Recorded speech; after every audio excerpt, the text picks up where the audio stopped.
Hey guys, tonight we begin an extraordinary journey through the darkest chapters of royal history, where crowns became weapons and queens. Well, queens became something far more terrifying than any king ever dared to be. Picture this. A young woman, barely 37 years old, sits on the throne of England, and in just 5 years, she burns 300 innocent people alive. Their crime? Simply believing in a different version of God. But here's the twist that'll blow your mind. Everything she did, she believed, was an act of pure love. How does a broken princess become history's most feared executioner? What happens when trauma turns devotion into destruction? And why does her story sound eerily familiar to what we see happening today? Now, before we step into Mary's world together, I'd love it if you could show this channel some love too. Hit that subscribe button if you're ready for more shocking royal secrets. Give this video a thumbs up if you're already hooked. And hey, drop a comment telling me where you're watching from tonight. Are you cozy in bed? Maybe sneaking a late night history fix? I genuinely love connecting with you all. Now dim those lights, get comfortable, and let's travel back to Tudor England, where love and terror walked hand in hand. The year is 1516, and in the opulent halls of Greenwich Palace, a baby's cry echoes through corridors lined with gold. King Henry VIII holds his newborn daughter, Mary, calling her the pearl of his realm, according to historian David Starkey.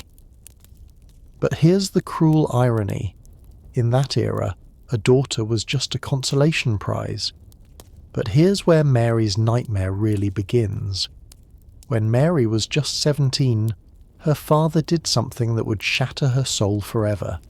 He declared her a bastard, not privately but publicly, officially erasing her legitimacy with the stroke of a pen. Imagine being a teenager and having your entire identity destroyed because daddy fell in love with someone else, and it gets worse. Mary's mother, Catherine of Aragon, was banished from court. Mother and daughter were forbidden from ever seeing each other again. The Spanish ambassador documented how Mary would spend nights crying, begging just to see her mother one more time. That permission never came. Catherine died alone in 1536, and Mary wasn't even allowed to attend her funeral. Now think about someone you love deeply. Got that person in mind? Imagine being told you can never see them again, simply because someone more powerful decided it. That wound, it never healed. But wait, this is where the story takes an incredible turn. Fast forward to 1553. Mary is now 37, and against all odds she's Queen of England. When she entered London for her coronation, crowds cheered so loudly the ground shook. People loved her. She was their underdog queen, and England loves an underdog story, right? But here's what nobody saw coming. During those painful years of exile, Mary had found her anchor in Catholic faith. It wasn't just religion, it was her identity, her connection to her beloved mother, her lifeline. The problem? England had become Protestant. The Catholic Mass was illegal. Catholic priests were in hiding. Mary looked around her kingdom and saw what she believed was spiritual corruption everywhere. But here's the psychological twist that makes this story so chilling. Trauma experts today recognize something called repetition compulsion. We unconsciously recreate the patterns that hurt us. Mary, who had been rejected for her beliefs, now rejected others for theirs. And then came the moment that changed everything. The burnings began in February 1555. The first victim was John Rogers, a Bible translator. According to John Fox's detailed accounts, Rogers was burned at Smithfield while his wife and 11 children watched from the crowd. Mary genuinely believed she was being merciful by giving him chances to recant. But here's the detail that'll give you chills. Mary attended these executions. She would watch from her palace windows. She signed every death warrant personally. Why? Because she saw it as her sacred duty. In her private prayers, discovered by historians in the 1960s, she wrote, "Let my hands be the instruments of your divine will." Now you're probably thinking, how could someone become so cold? Well, here's what might surprise you. According to contemporary accounts, Mary would often cry after signing death warrants. She would pray for hours, asking God to forgive her. The Venetian ambassador reported that the Queen appeared tormented by her decisions, yet convinced they were righteous. But the most heartbreaking case? The man who had destroyed her family, Thomas Cranmer, the archbishop who had annulled her parents' marriage. This was personal. When Cranmer was captured, Mary offered him pardon multiple times. All he had to do was publicly renounce his Protestant beliefs. Cranmer almost took it. Terrified of fire, he actually signed a recantation. But then, at the last moment, he changed his mind. As flames rose around him, Cranmer thrust his right hand into the fire first, shouting, "This hand has offended." Mary, according to witnesses, wept when she received the news. And here's the tragic irony. Mary's methods were backfiring spectacularly. Instead of converting England, she was creating Protestant martyrs. People began calling her Bloody Mary, a nickname that stuck for over 500 years. Her persecution actually strengthened Protestant resolve rather than destroying it. By 1558, Mary was dying, possibly of cancer or severe depression manifesting physically. She had no children, no heir, and she knew her Protestant half-sister Elizabeth would undo everything.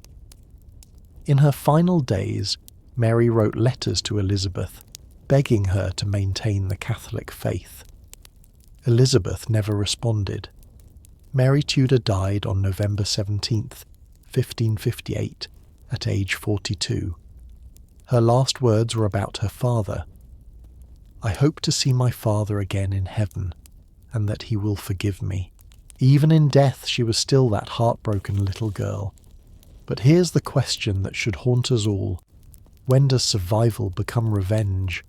When does protecting what we love turn into destroying what others cherish? Mary's story isn't about religion. It's about how trauma, unchecked and unhealed, transforms love into terror. Looking at Mary's legacy today, I can't help thinking about our own age. We live in times where we cancel people for old tweets, where we demand perfection while forgetting leaders are human beings carrying wounds. Mary Tudor was a woman who suffered profound betrayal, who found identity in faith, and who genuinely believed she was saving souls while becoming the monster her enemies claimed she was. The real tragedy isn't that Mary was evil. It's that she was devastatingly human. But if you think Mary's story is intense, you're not ready for what's coming next. Because we're about to meet a queen whose love was so consuming, so obsessive, that she literally couldn't let go, even after death. I'm talking about Joanna of Castile, Juana la Loca, Joan the Mad. And when you hear what she did with her husband's corpse, well, you'll understand why some loves are more terrifying than hatred. Trust me, you absolutely cannot miss what happens next. This woman's grief became a kingdom's nightmare, and her story will make you question everything you thought you knew about the thin line between devotion and madness. Stay right here, because this next tale will leave you speechless.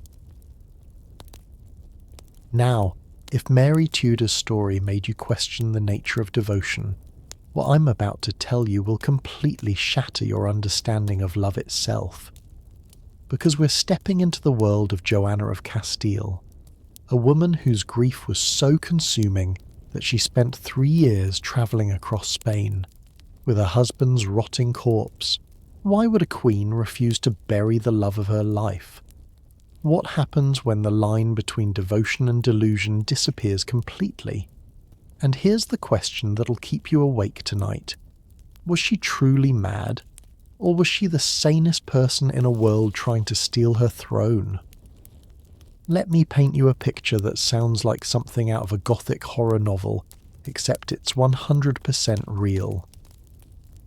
The year is 1506, and across the Spanish countryside a funeral procession moves like a ghostly caravan. Leading it is a 27-year-old queen, dressed in mourning black, her eyes wild with sleepless devotion. Behind her, an ornate hearse carries a coffin. But here's the spine-chilling part. Every few miles she orders the procession to stop, opens that coffin, and gazes lovingly at her husband's decomposing face. The smell is so horrific that seasoned soldiers vomit. But Joanna, she strokes his rotting cheek and whispers sweet words of love. Think that's the most disturbing part? Oh, we're just getting started. Joanna's story begins like a fairy tale. Born in 1479, she was the third child of the legendary power couple, Isabella and Ferdinand of Spain. Yeah, the same monarchs who funded Columbus and expelled the Jews. According to historian Bethany Aram's groundbreaking research in Joanna the Mad, Sovereignty and Dynasty, Joanna was actually the smartest of all their children. She spoke 6 languages fluently, played multiple instruments, and had a razor-sharp political mind. But here's where fate decided to play its cruelest joke. At 16, Joanna was shipped off to Flanders to marry Philip the Handsome of Burgundy. And guys, when they called him the Handsome, they weren't kidding. Contemporary accounts describe Philip as having golden hair, piercing blue eyes, and a charm that could melt kingdoms. The Venetian ambassador wrote that Philip was so beautiful that he seemed more like an angel than a man. For Joanna, it was love at first sight, but for Philip, she was just another political pawn in his game of European chess. And here's where things get psychologically fascinating. Joanna fell so deeply in love that it consumed her entire identity. According to letters preserved in the Spanish royal archives, she would write to Philip multiple times a day when they were apart. She memorized his schedule, his preferences, even his favorite foods.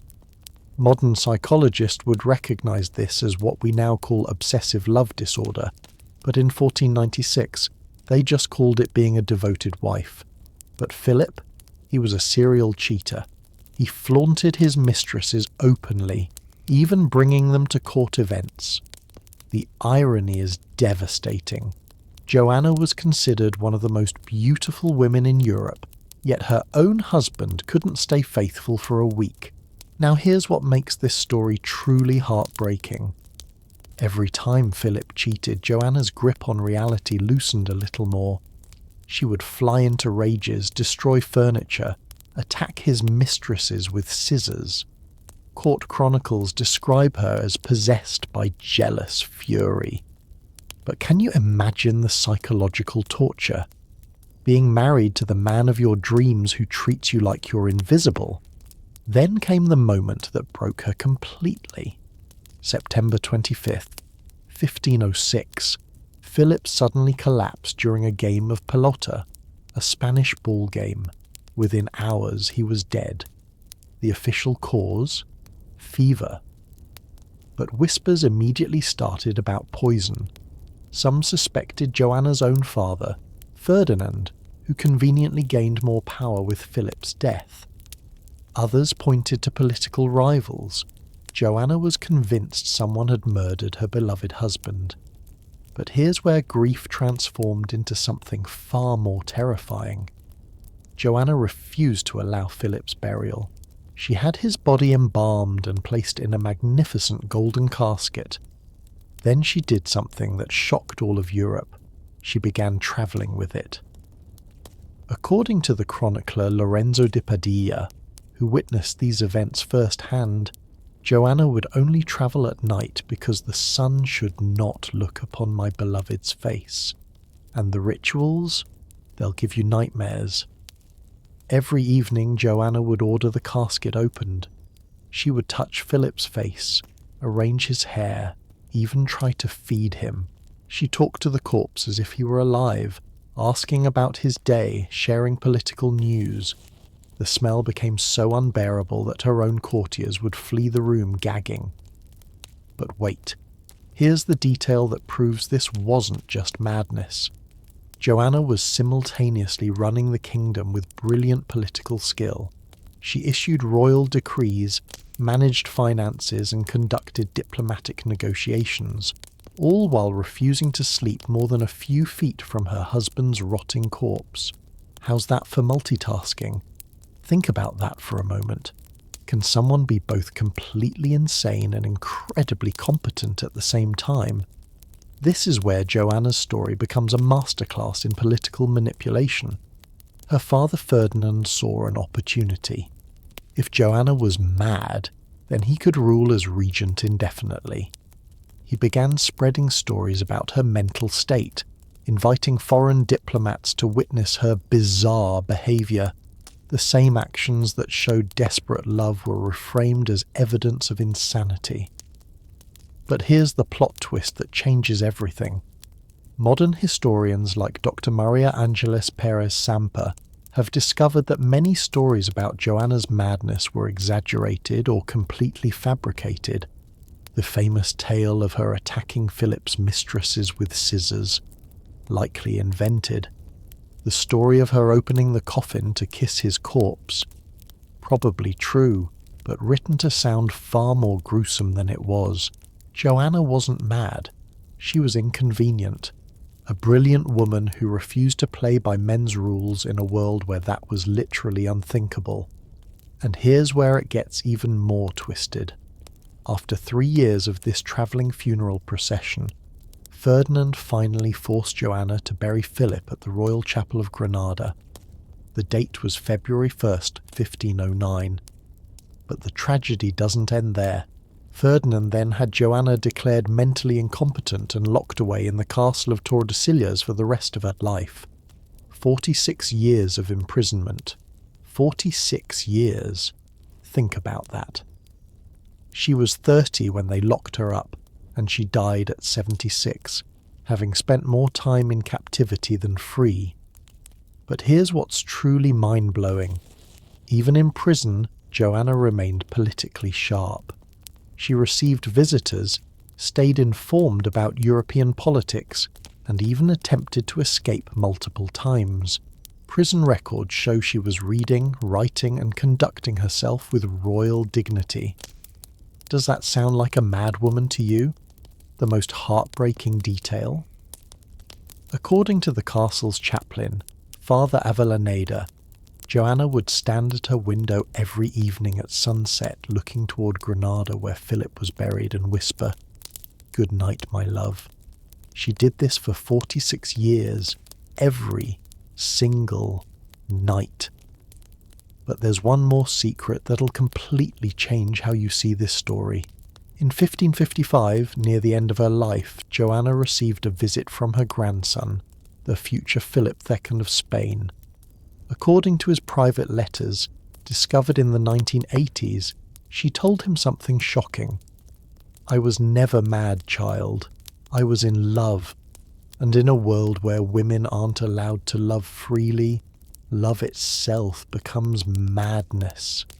That quote gives me chills every time I read it. You know what's really tragic? Joanna's story isn't that unusual. Throughout history, women who showed intense emotion, who refused to conform, who loved too deeply or grieved too long, were labelled hysterical or mad. Think about how many brilliant women were silenced because their feelings were inconvenient to powerful men. Joanna of Castile died on April 12, 1555, still imprisoned, still officially mad, but probably more sane than any of the men who destroyed her life. Her last words, according to Sister Clara, who attended her deathbed, were heartbreakingly simple. "At last, I can go to him." Can you imagine carrying that depth of love for 49 years? Through imprisonment, through betrayal, through decades of being called insane? That's not madness. That's the kind of devotion that legends are made of. But if you think Joanna's story of love conquering sanity is intense, wait until you meet our next royal woman. because we're about to discover a queen who took a completely different approach to survival, one that involved fake beards, masculine armour, and the most elaborate gender deception in ancient history. I'm talking about Hatshepsut of Egypt, who ruled as a male pharaoh for 22 years and fooled an entire civilization. How do you hide your gender from millions of people? What happens when the truth is literally carved in stone, but everyone chooses to ignore it? And here's the question that will blow your mind. Was she the most successful con artist in history, or simply a woman doing whatever it took to save her kingdom? The answer will completely change how you think about power, identity, and what it really means to be a leader. Just when you thought royal deception couldn't get more elaborate, let me introduce you to history's most successful identity fraud. Picture this. For 22 years, an entire civilization, millions of people, bowed down to a pharaoh they believed was a man. Temples were built, wars were won, Egypt flourished under this ruler's command. But every single day that pharaoh had to strap on a fake beard, bind their chest, and maintain the most elaborate lie in human history. Because Hatshepsut wasn't just pretending to be a king, she was rewriting the very concept of what it meant to rule. But here's the question that'll mess with your head. If you're successful for over 2 decades, are you really pretending, or have you become exactly what you claim to be? And why did she think this deception was worth risking everything, including her life? From Joanna's obsessive love to Hatshepsut's gender masquerade, it's incredible how far these royal women went to survive in worlds that refused to accept them as they were. But Hatshepsut's story, it's next-level genius mixed with desperate necessity. Let's rewind to 1479 BCE, and we're standing in the most powerful empire on earth, ancient Egypt. The pharaoh Thutmose II has just died unexpectedly, leaving behind a massive problem. His heir, Thutmose III, is only about 10 years old. Too young to rule, too vulnerable to survive the political sharks circling the throne. According to Dr. Joyce Tildesley's groundbreaking research in Hatshepsut, His Majesty herself, the obvious solution was a regency, a temporary ruler until the boy came of age. Enter Hatshepsut, the dead pharaoh's wife and the boy's stepmother.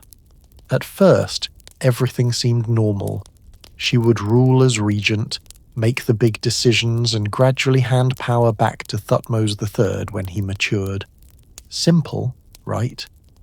But here's where Hatshepsut made a calculation that changed history forever. Somewhere around year 7 of her regency, Hatshepsut looked around and realized something terrifying. The longer she waited to step down, the more enemies young Thutmose III was gaining. Court officials were already plotting to eliminate him entirely and install their own puppet ruler. If she gave up power, the boy would be dead within months. So she made the most audacious decision in royal history. She wouldn't step down. Instead, she'd become pharaoh herself. But there was just one tiny problem. Egypt had never accepted a female pharaoh. The role was considered so sacred, so inherently masculine, that even suggesting a woman could do it was basically blasphemy. And that's when Hatshepsut came up with the most brilliant and risky solution imaginable. She would become a man, not just dress like one occasionally, but completely transform her entire public identity. According to the Egyptian Museum's collection of her statues, analysed by Dr. Charles van Sicklen, Hatshepsut commissioned hundreds of sculptures showing her with the traditional false beard of pharaohs, masculine physique, and male royal regalia. But here's the detail that proves how committed she was to this deception. Hatshepsut didn't just change her appearance, she changed her language. In all official inscriptions, she referred to herself using masculine pronouns and titles. She became the good god, the son of Ra, the powerful king, Reading these ancient texts today, you'd have absolutely no idea you were reading about a woman. Think about the psychological toll of that. Every single day for 22 years, she had to deny her own identity, speak about herself as if she were someone else entirely. But wait, here's where this story gets absolutely wild.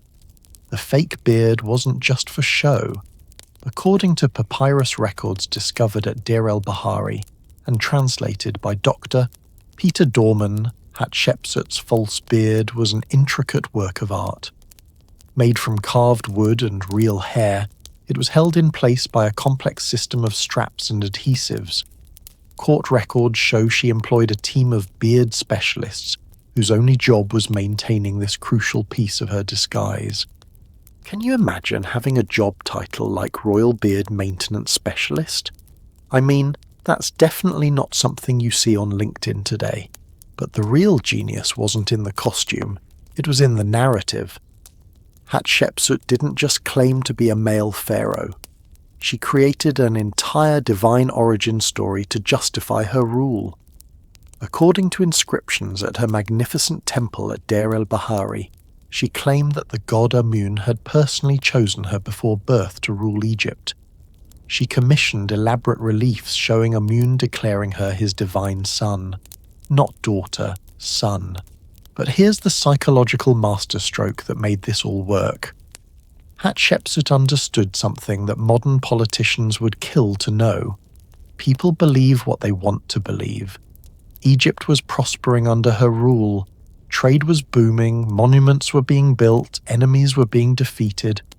Why would anyone question the gender of such a successful leader? And successful? Oh my God, was she successful? Under Hatshepsut's rule, Egypt experienced one of its greatest periods of peace and prosperity. According to economic records analysed by Dr. Aidan Dodson, trade revenues increased by 40% during her reign. She launched ambitious building projects, including a stunning mortuary temple that still stands today. She even organised the first recorded trade expedition to the mysterious land of Punt, bringing back exotic animals, incense and gold. But here's the detail that shows her true genius as a leader. While most pharaohs focused on military conquest, Hatshepsut chose economic expansion. She understood that a wealthy, stable Egypt was far more powerful than one constantly at war. Modern economists studying her reign call it the first recorded example of soft power diplomacy. Smart woman. Or should I say smart pharaoh? But maintaining this deception wasn't just about fooling the public. The real challenge was dealing with people who knew the truth. Obviously, her closest advisors, servants and family members knew Hatshepsut was a woman, so how did she ensure their silence? According to Dr. Joyce Tilsley's research, she created what we'd now call a conspiracy of mutual benefit. Everyone who kept her secret was richly rewarded with land, titles and wealth. Betray her, and you'd lose everything, including your life. It was like an ancient Egyptian version of mutually assured destruction. But here's where the story takes its most poignant turn. Around year 20 of her reign, Hatshepsut faced her greatest challenge yet. Thutmose III was now in his 30s, no longer a vulnerable child but a grown man with his own supporters demanding that he finally claim his rightful throne. The regency that was supposed to last a few years had stretched into more than 2 decades, and here's the question that probably kept Hatshepsut awake at night. How do you transition from being a pharaoh back to being what exactly? A woman who had spent over 20 years as a man, a regent whose regency had become a full reign. There was no precedent for this situation in all of Egyptian history. So what did she do? According to the meticulous records kept by her architect Senenmut, Hatshepsut began gradually sharing power with Thutmose III, not stepping down but creating a unique co-regency where both functioned as pharaoh simultaneously. Imagine the logistical nightmare of that arrangement. 2 pharaohs, 1 kingdom, and nobody quite sure who was really in charge. But then, around 1458 BCE, something happened that archaeologists are still debating today. Hatshepsut simply vanished from the historical record. No dramatic death scene, no recorded illness, no announcement of abdication. She just disappeared. One day she's issuing royal decrees, the next day it's as if she never existed. What happened to her? Here's where the mystery gets really intriguing. For decades after her disappearance, someone, most historians believe it was Thutmose III, systematically tried to erase Hatshepsut from history. Her name was chiseled off monuments, her statues were destroyed or buried, her cartouches were replaced with those of male pharaohs. According to Dr. Charles Van Sicklen's archaeological surveys, over 90% of Hatshepsut's public representations were deliberately defaced. But here's the beautiful irony that proves you can't really erase greatness. The Vandals weren't quite thorough enough. Hidden in tombs, carved in hard-to-reach places, written in obscure texts, evidence of Hatshepsut's reign survived. In the 1920s, archaeologists began putting together the pieces of her story, and what they discovered was mind-blowing. Not just that a woman had ruled Egypt for over 20 years, but that she'd been one of its most successful pharaohs. The truth literally carved in stone, waiting patiently for someone to read it. You know what I find most inspiring about Hatshepsut's story? She proved that sometimes the greatest act of leadership is refusing to accept the limitations others place on you. She saw a system that said women can't rule, and she didn't argue with it. She simply redefined what a woman could become. But here's the question that haunts me. How many other Hatshepsuts were there throughout history? How many brilliant women were forced to hide their identities, disguise their capabilities, or completely reinvent themselves just to survive in a world that refused to see their worth? And speaking of women who refused to accept limitations, our next royal figure took a completely different approach to survival. Instead of hiding her gender, she embraced it, and used it as a weapon that terrified entire civilizations. We're about to meet Boudica, the warrior queen who single-handedly destroyed 3 Roman cities and slaughtered 70,000 of the most disciplined soldiers in history. How does one woman's rage become powerful enough to shake an empire? What happens when a mother's grief transforms into unstoppable fury?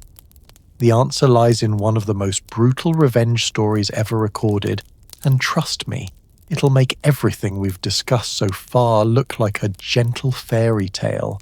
There's something absolutely terrifying about a mother who has nothing left to lose. While Hatshepsut carefully disguised her power behind masculine facades, our next royal woman did the exact opposite. She weaponized her femininity and turned maternal rage into the most devastating military campaign Rome had ever faced.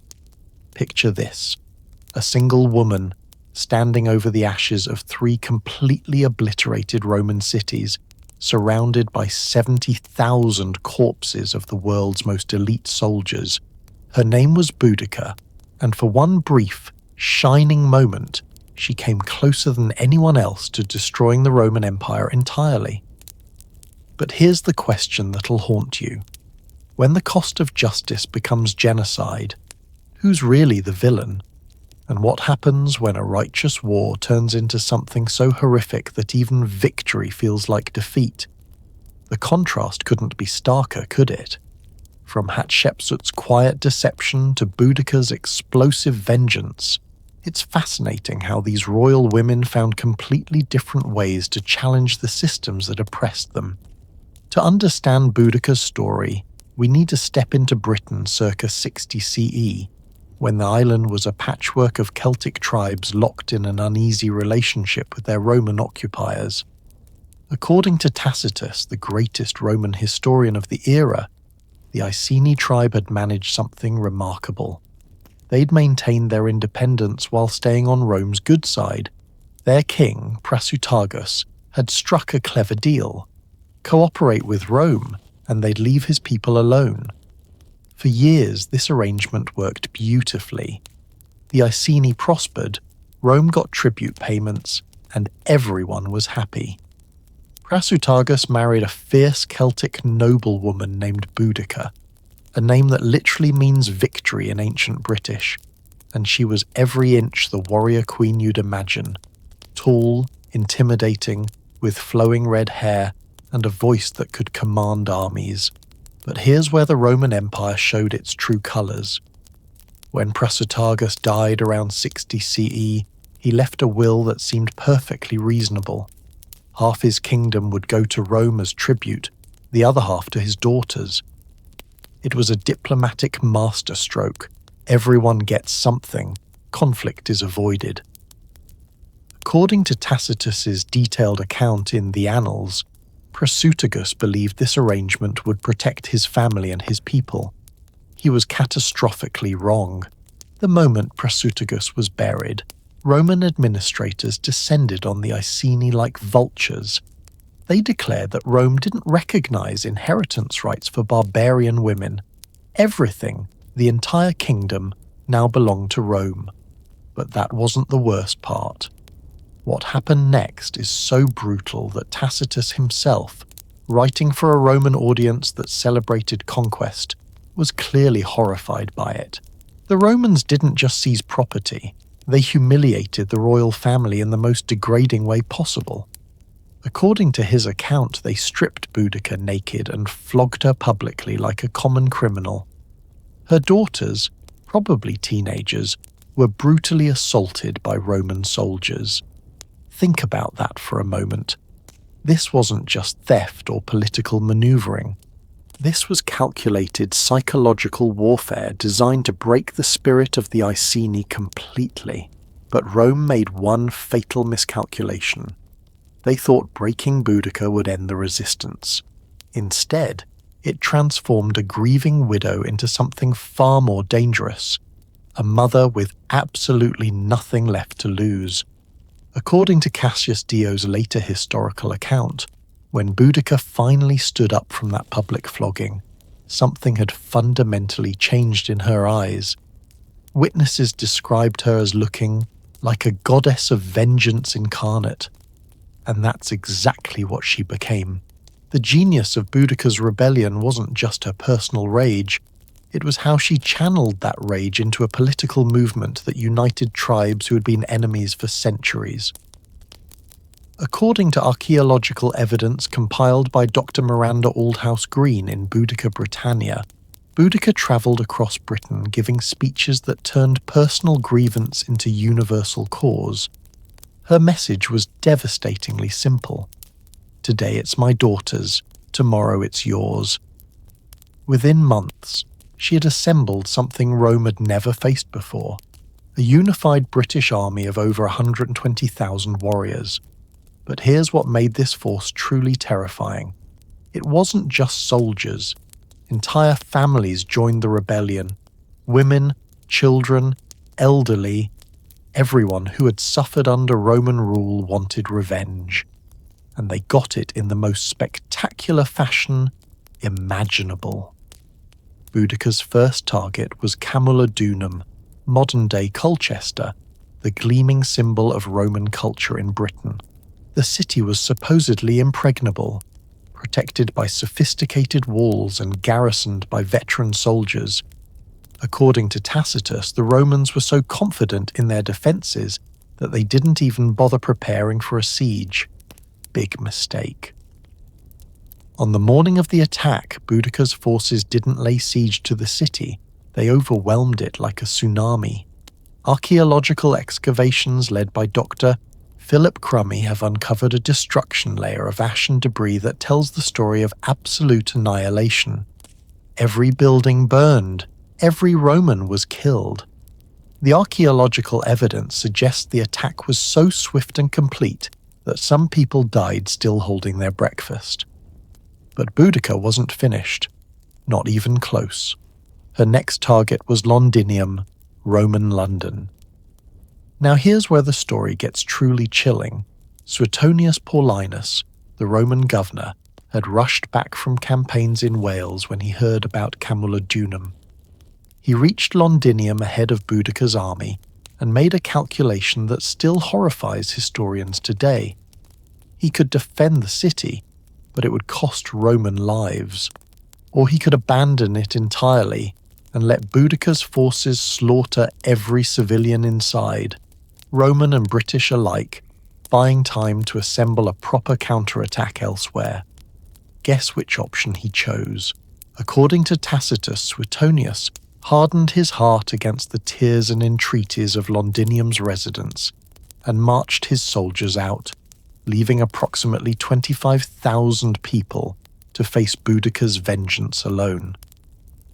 What happened next was described by Roman historians as indescribable carnage. Boudica's forces didn't just conquer Londinium, they erased it. Archaeological evidence from the Museum of London shows a burn layer so complete that it suggests the entire city was systematically torched. Every building, every street, every trace of Roman civilization, gone. But here's the detail that shows how this rebellion had transformed from justice into something far darker. According to Cassius Dio's account, Boudica's forces didn't just kill their enemies, they tortured them with ritualistic cruelty. Roman women were impaled on spikes in groves sacred to Celtic gods. Roman officials were burned alive in wicker cages. This wasn't warfare anymore. It was human sacrifice on an industrial scale, and Boudica wasn't done yet. Her third target was Verulamium, modern St. Albans, which suffered the same fate. 3 major cities completely obliterated. According to Roman casualty reports preserved in military archives, approximately 70,000 people were killed in these attacks. Think about that number for a moment. 70,000 people. In a world where the entire population of Britain was maybe 2 million, this was genocide-level destruction. But here's where Boudica's story takes its most tragic turn. Success became her downfall. The rebellion had grown so large, so unwieldy, that it couldn't sustain itself. Families who had joined for revenge now had to feed themselves by looting. The unified British army was becoming a desperate mob. Meanwhile, Suetonius had used the time bought by sacrificing those cities to assemble a proper Roman response. The final battle took place somewhere in the English Midlands. The exact location is still debated by historians. According to Tacitus, Suetonius had only 10,000 Roman soldiers against Boudica's 230,000 warriors. On paper, it should have been a massacre, with the Romans as victims. But here's what Boudica had forgotten in her quest for vengeance. The Romans weren't just soldiers, they were a war machine perfected over centuries. Suetonius chose his battlefield carefully, positioning his forces on high ground with forests protecting their flanks. When Boudica's massive army charged uphill, they crashed against Roman shields like waves against a cliff. The battle was over in hours. According to Roman records, 80,000 Britons died while losing only 400 Roman soldiers. The numbers are almost incomprehensible. It was one of the most lopsided defeats in military history. And Boudica? Rather than face capture and the humiliation that would inevitably follow, she chose to end her story on her own terms. According to both Tacitus and Cassius Dio, she took poison, dying surrounded by the remnants of her shattered army. But here's what makes Boudica's story so haunting. Was she a freedom fighter or a war criminal? A heroic mother seeking justice or a genocidal queen drunk on revenge? The answer, frustratingly, is probably both. Modern historians like Dr. Richard Hingley argue that Boudica represents something we struggle to understand, the moment when righteous anger transforms into something monstrous. She started as a victim seeking justice, and ended as a perpetrator of atrocities that shocked even her enemies. You know what keeps me awake thinking about Boudica's story? It's how easily the line between justice and vengeance can disappear when we're in pain. She lost everything.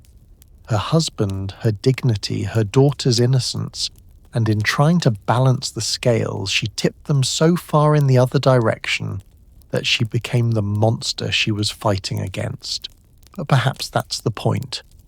Perhaps Boudica's true legacy isn't her victories or her defeats.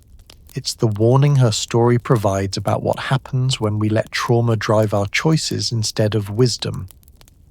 While Boudica's rage burned out in spectacular self-destruction, our next royal woman chose a completely different path through crisis. Instead of fighting the system that oppressed her, she learned to manipulate it so brilliantly that she turned every limitation into an advantage. We're about to meet Elizabeth of England, the Virgin Queen who transformed what everyone saw as her greatest weakness, being an unmarried woman, into the most powerful political weapon in European history. How do you turn celibacy into statecraft? What happens when the thing people mock you for becomes the source of your strength? The answer involves some of the most sophisticated psychological manipulation ever recorded, and it's going to completely change how you think about power, perception, and the art of strategic vulnerability. Sometimes the most brilliant strategy is letting everyone think they know your weakness. While Boudica's fury burned out in spectacular destruction, Elizabeth Tudor discovered something far more sustainable: how to turn the very thing that made you vulnerable into your most devastating weapon. For 45 years, every king in Europe believed they could manipulate this weak, unmarried queen. They sent marriage proposals, military threats, and diplomatic ultimatums, all convinced that a woman without a husband was a kingdom without power. They were spectacularly, catastrophically wrong. Elizabeth wasn't weak because she was unmarried. She was untouchable because she weaponized her singleness into the most sophisticated psychological warfare campaign in history. But here's the secret that'll blow your mind. The Virgin Queen probably wasn't even a virgin, so why did she spend her entire life pretending to be one? And how did she convince the world that her greatest weakness was actually her ultimate strength? It's mind-blowing how these royal women found completely opposite solutions to the same problem. Boudica embraced destructive rage, while Elizabeth mastered constructive manipulation. Both were brilliant. Only one survived. Let's set the scene. England, 1558. Elizabeth Tudor has just inherited a kingdom that's basically a political disaster waiting to happen. She's 25 years old, unmarried, and technically illegitimate. Her father, Henry VIII, had declared her a bastard, remember? According to historian David Starkey's analysis in Elizabeth, the Struggle for the Throne, most European leaders gave her about 6 months before someone either married her, conquered her, or killed her. They underestimated her just a little bit. But here's what makes Elizabeth's situation absolutely fascinating from a psychological standpoint.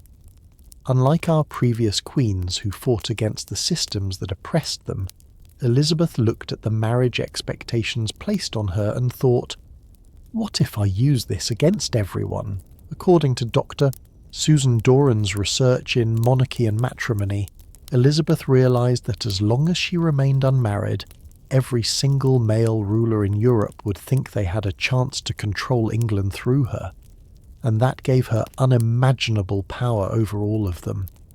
Think about the genius of this strategy for a moment. Instead of one political alliance through marriage, Elizabeth could simultaneously juggle dozens of potential suitors, playing them against each other like chess pieces. Each king thought he was manipulating her, while she was actually manipulating all of them.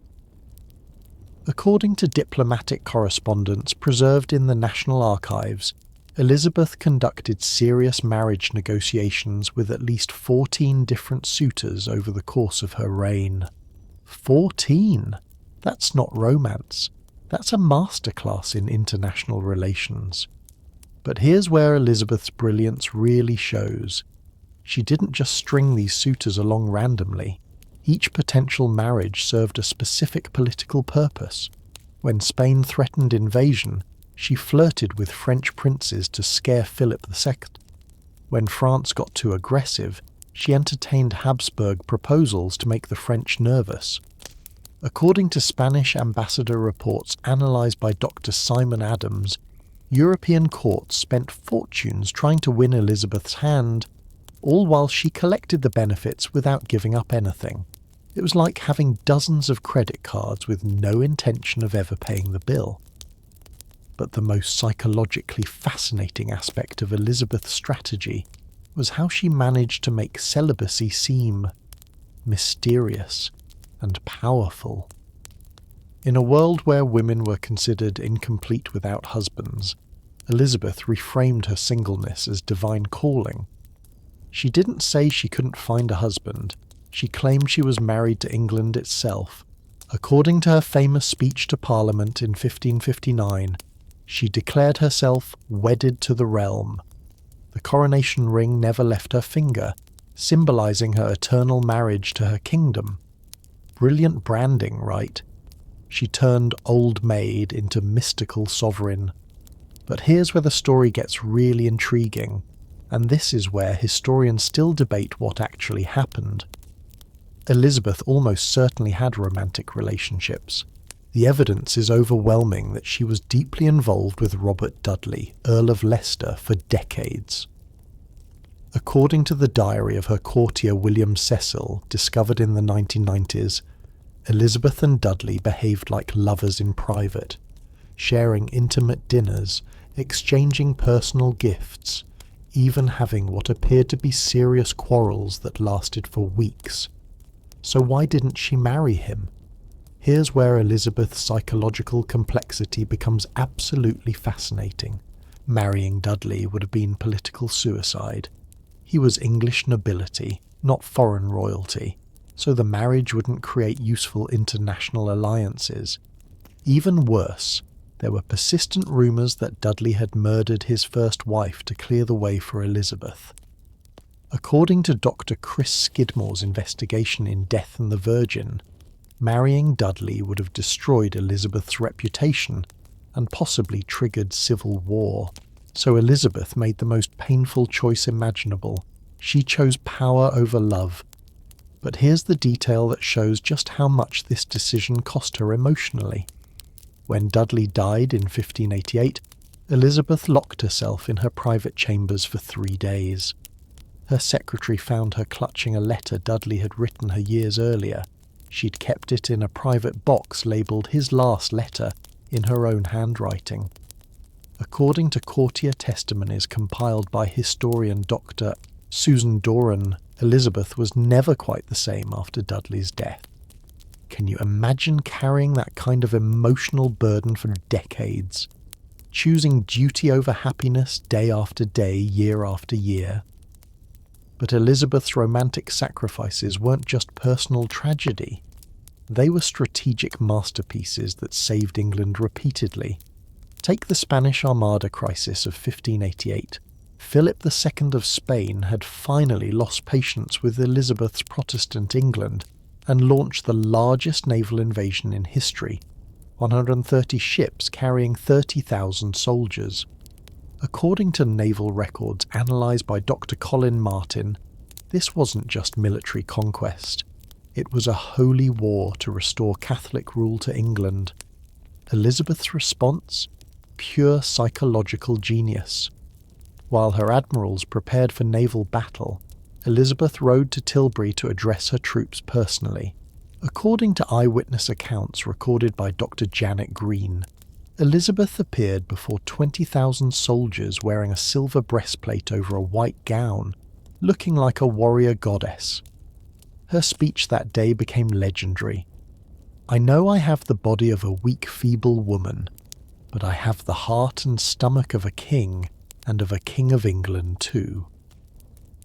But here's the psychological masterstroke that modern spin doctors study to this day. Elizabeth didn't just inspire her troops, she redefined what strength looked like. Instead of apologizing for being a woman, she claimed that being a woman made her stronger because she understood what she was fighting to protect. According to contemporary reports, grown soldiers wept when she finished speaking. They didn't just respect her, they would have died for her. And when the Spanish Armada was destroyed by storms and English seamanship, Elizabeth's victory seemed almost divinely ordained. The Virgin Queen had defeated the most Catholic king in Europe. Protestant England was saved by an unmarried woman who claimed to be married to God and country. The propaganda practically wrote itself. But here's what I find most remarkable about Elizabeth's 45-year reign. She managed to maintain her political strategy right up until her death. Even in her 60s, foreign ambassadors were still trying to arrange marriages for her. According to diplomatic records from the French court, as late as 1599, when Elizabeth was 66 years old, Henry IV of France was still sending marriage proposals. 66! At that point, it was less about romance and more about, well, actually, I'm not sure what it was about. International politeness. But Elizabeth's greatest victory wasn't military or diplomatic. It was cultural. She fundamentally changed how people thought about female power. Before Elizabeth, the idea of a woman ruling alone was considered almost blasphemous. After her 45-year reign, it became the gold standard for royal authority. According to Dr. Carol Levin's analysis in The Heart and Stomach of a King, Elizabeth proved that female rulers could be just as effective as male ones, sometimes more so. And the Virgin Queen brand? It became so powerful that it outlasted Elizabeth herself. Even today, 400 years later, we still associate virginity with power, purity, and divine favour in ways that can be traced directly back to Elizabeth's political genius. But here's the question that haunts me about Elizabeth's story. Was the sacrifice worth it? She gained a kingdom but lost the chance for personal happiness. She became legendary but remained fundamentally alone. She saved England but never experienced the simple joy of being loved for herself rather than her crown. I think about Elizabeth in her final years, surrounded by courtiers and admirers but ultimately isolated by the very power she'd spent her life accumulating. According to her lady-in-waiting's memoir, Elizabeth's last words were reportedly, "All my possessions for a moment of time." Was she thinking about Dudley? About the children she never had? About the normal life she sacrificed for greatness? We'll never know. But what we do know is that Elizabeth Tudor turned the most restrictive expectations of her era into the foundation of unprecedented freedom.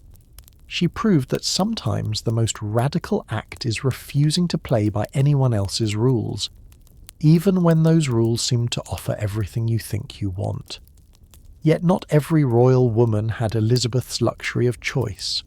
Some were thrust into impossible situations where survival itself required unthinkable moral compromises.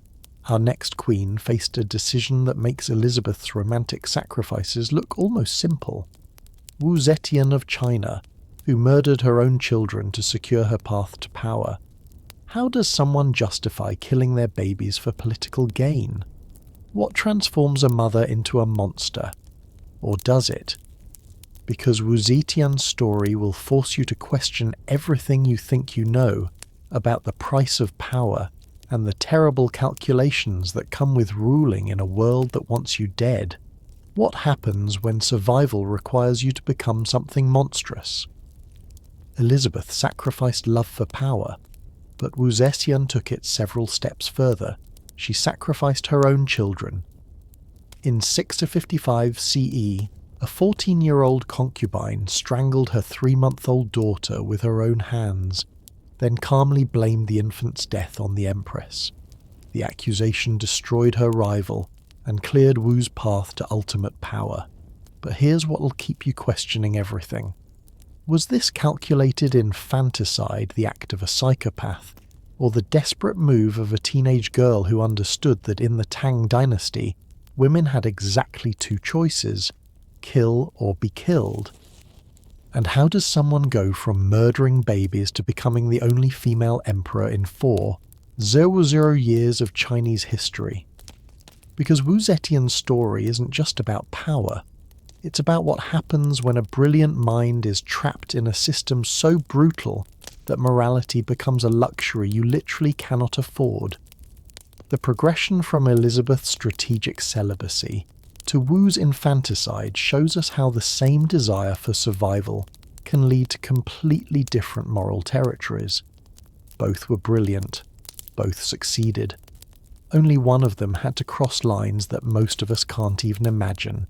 To understand Wu Zetian's impossible choices, we need to step into the Tang Imperial Palace circa 638 CE, when she first arrived as a 14-year-old concubine.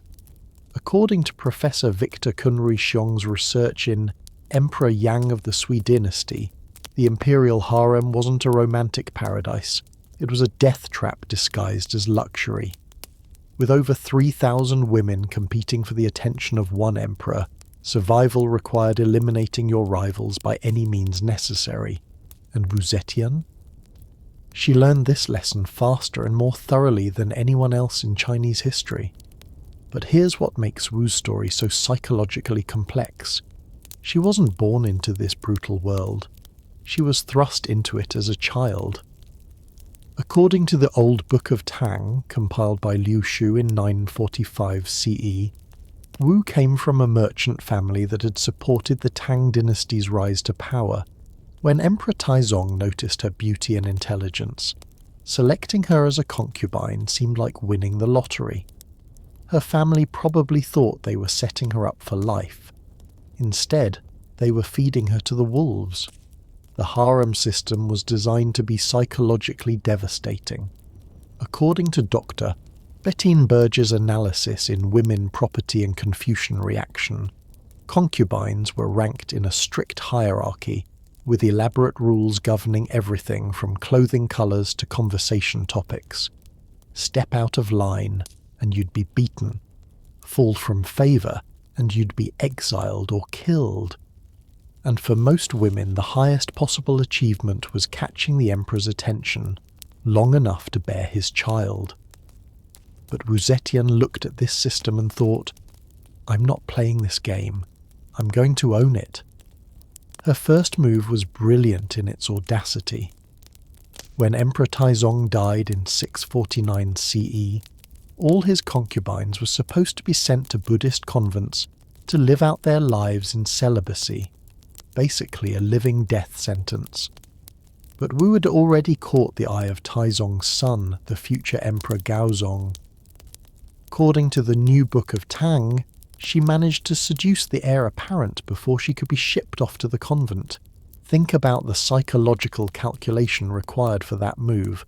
She was maybe 19 years old, and she was already playing imperial succession politics like a chess grandmaster. When Gaozong became emperor, he broke centuries of tradition by bringing Wu back to the palace as his concubine. But she still faced the same problem that had trapped every imperial woman before her. Empress Wang, the official wife, outranked her and controlled access to the emperor, and that's when Wu made the decision that would define her entire legacy. According to the meticulous court records analysed by Professor Dennis Twitchett in The Cambridge History of China, Wu gave birth to a daughter in 654 CE.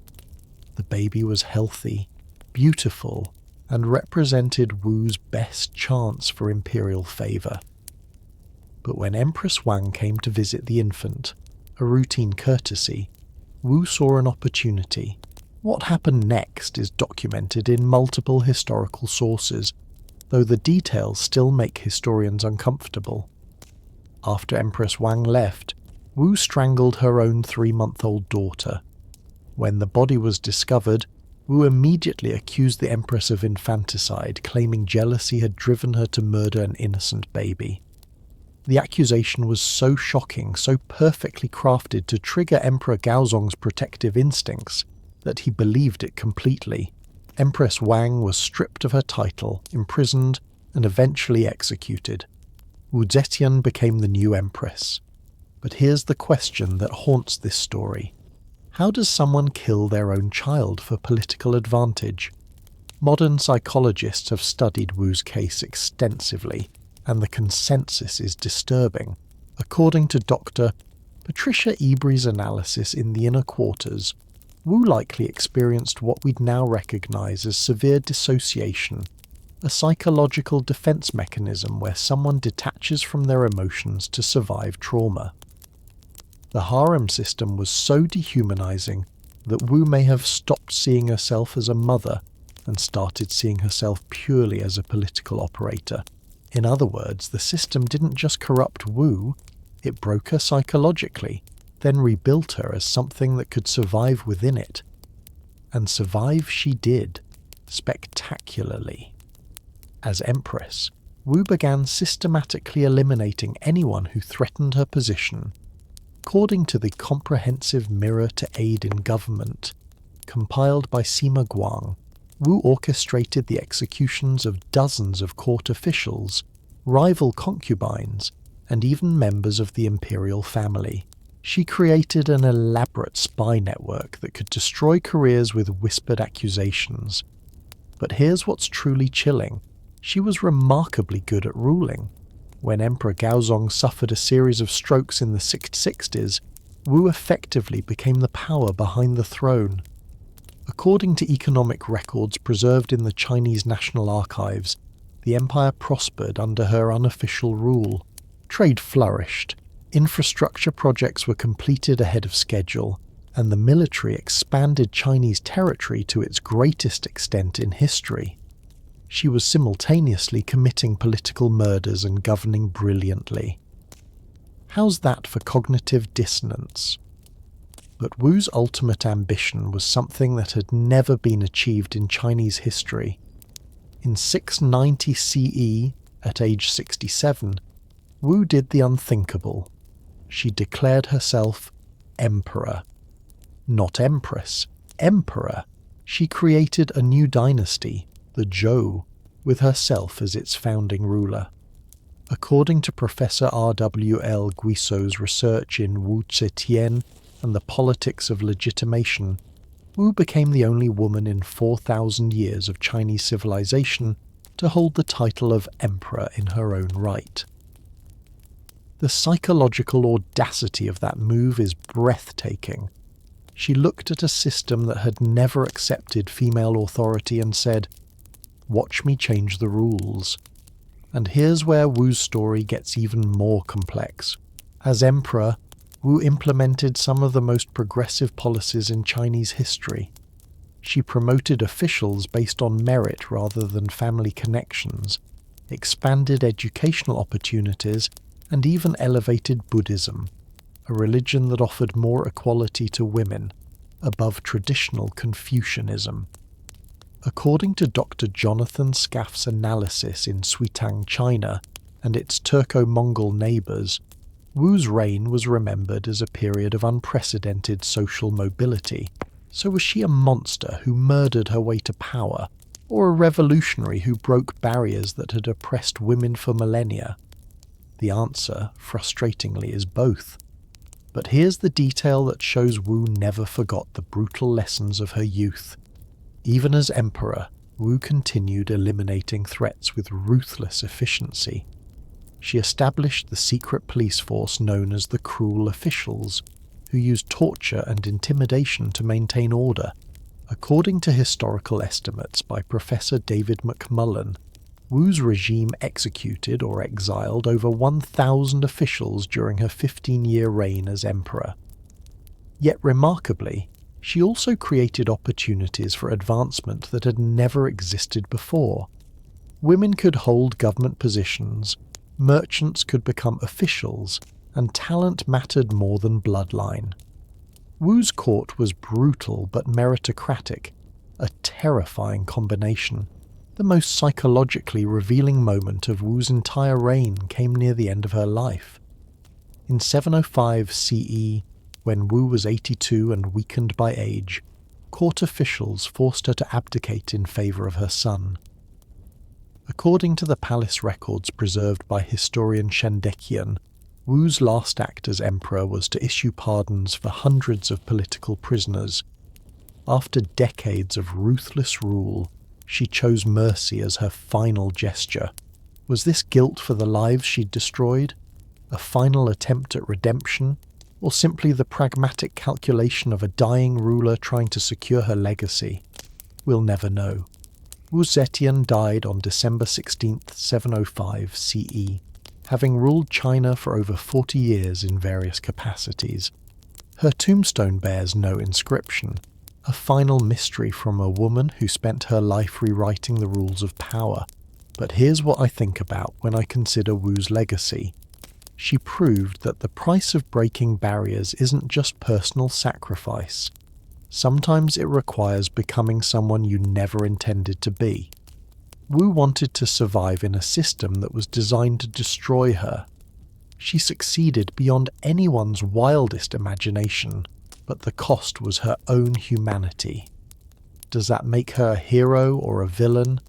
I honestly don't know. What I do know is that Wu Zetian's story forces us to confront an uncomfortable truth. Sometimes the people who change the world are the ones willing to pay prices the rest of us can't even imagine. Speaking of impossible moral calculations, our journey through royal women in crisis now takes us to medieval France, where we'll encounter a queen whose survival strategy was even more psychologically complex than Wu's political murders. We're about to meet Catherine de' Medici, known to history as the Serpent Queen, a woman who turned superstition, poison, and alleged witchcraft into the most sophisticated intelligence network in European history. How do you survive when everyone believes you're literally in league with the devil? What happens when your reputation for dark magic becomes your greatest political asset?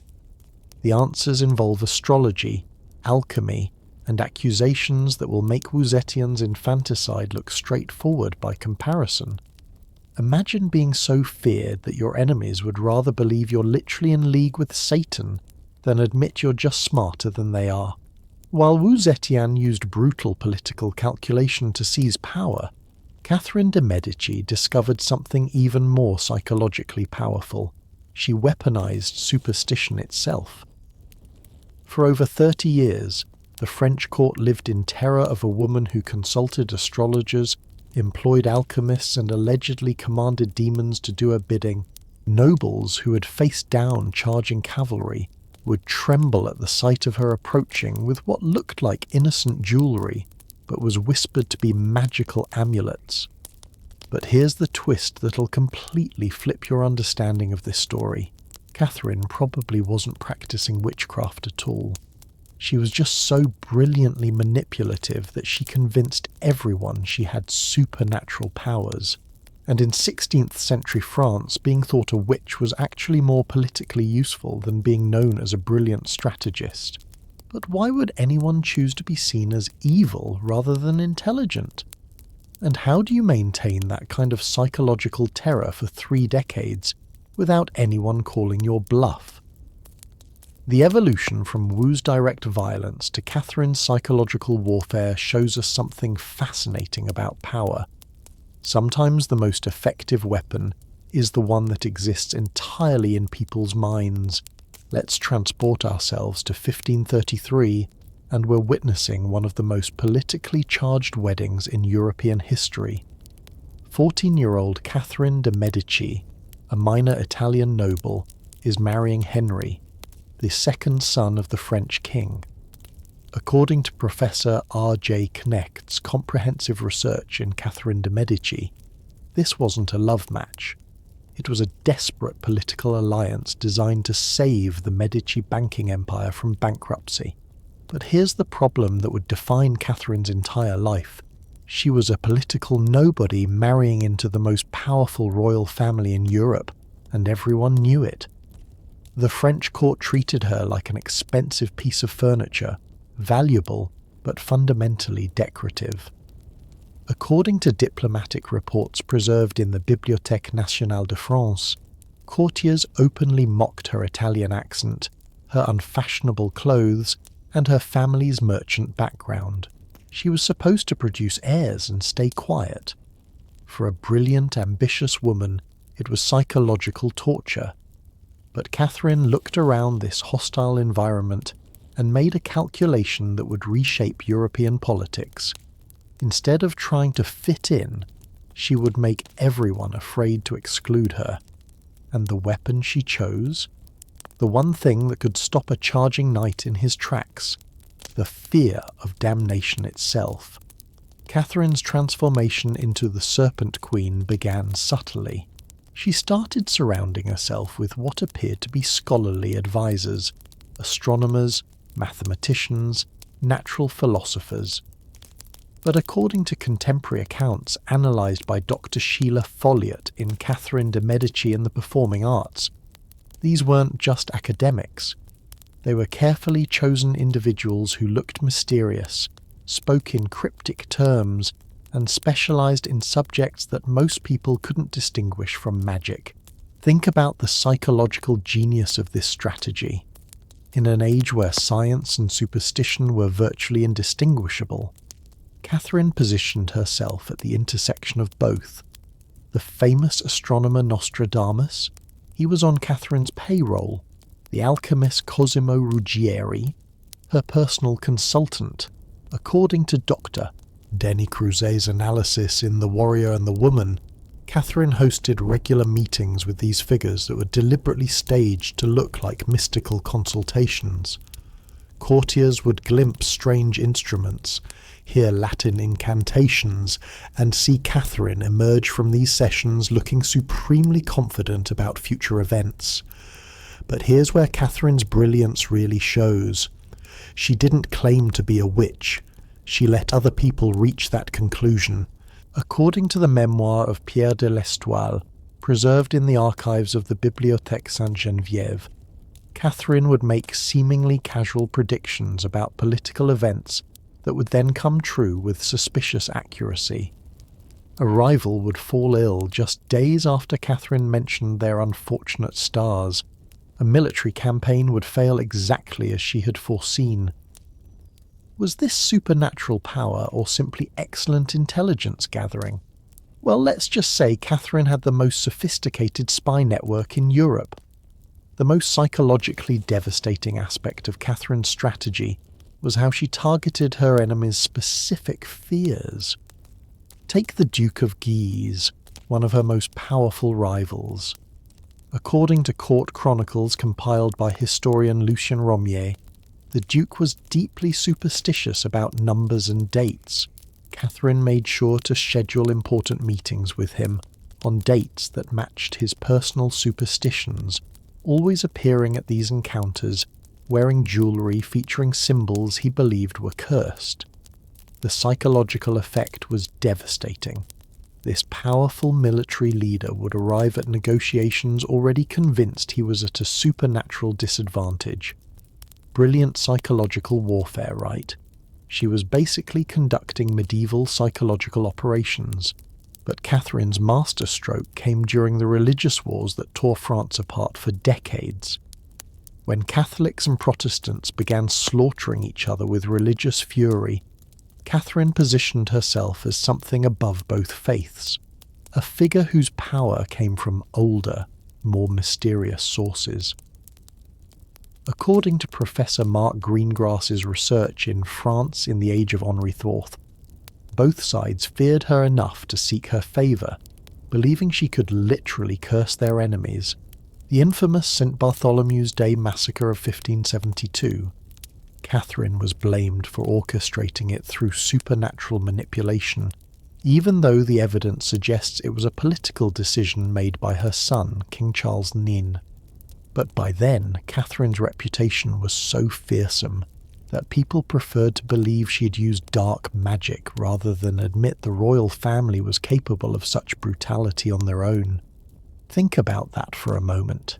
She became so psychologically powerful that she was blamed for atrocities she didn't even commit. But maintaining this supernatural reputation required constant performance. Catherine's private chambers were deliberately decorated to reinforce her mystical image. According to inventory records discovered by Dr. Jean-Pierre Babylon, her rooms contained astrological charts, alchemical equipment, and books written in languages most people couldn't read.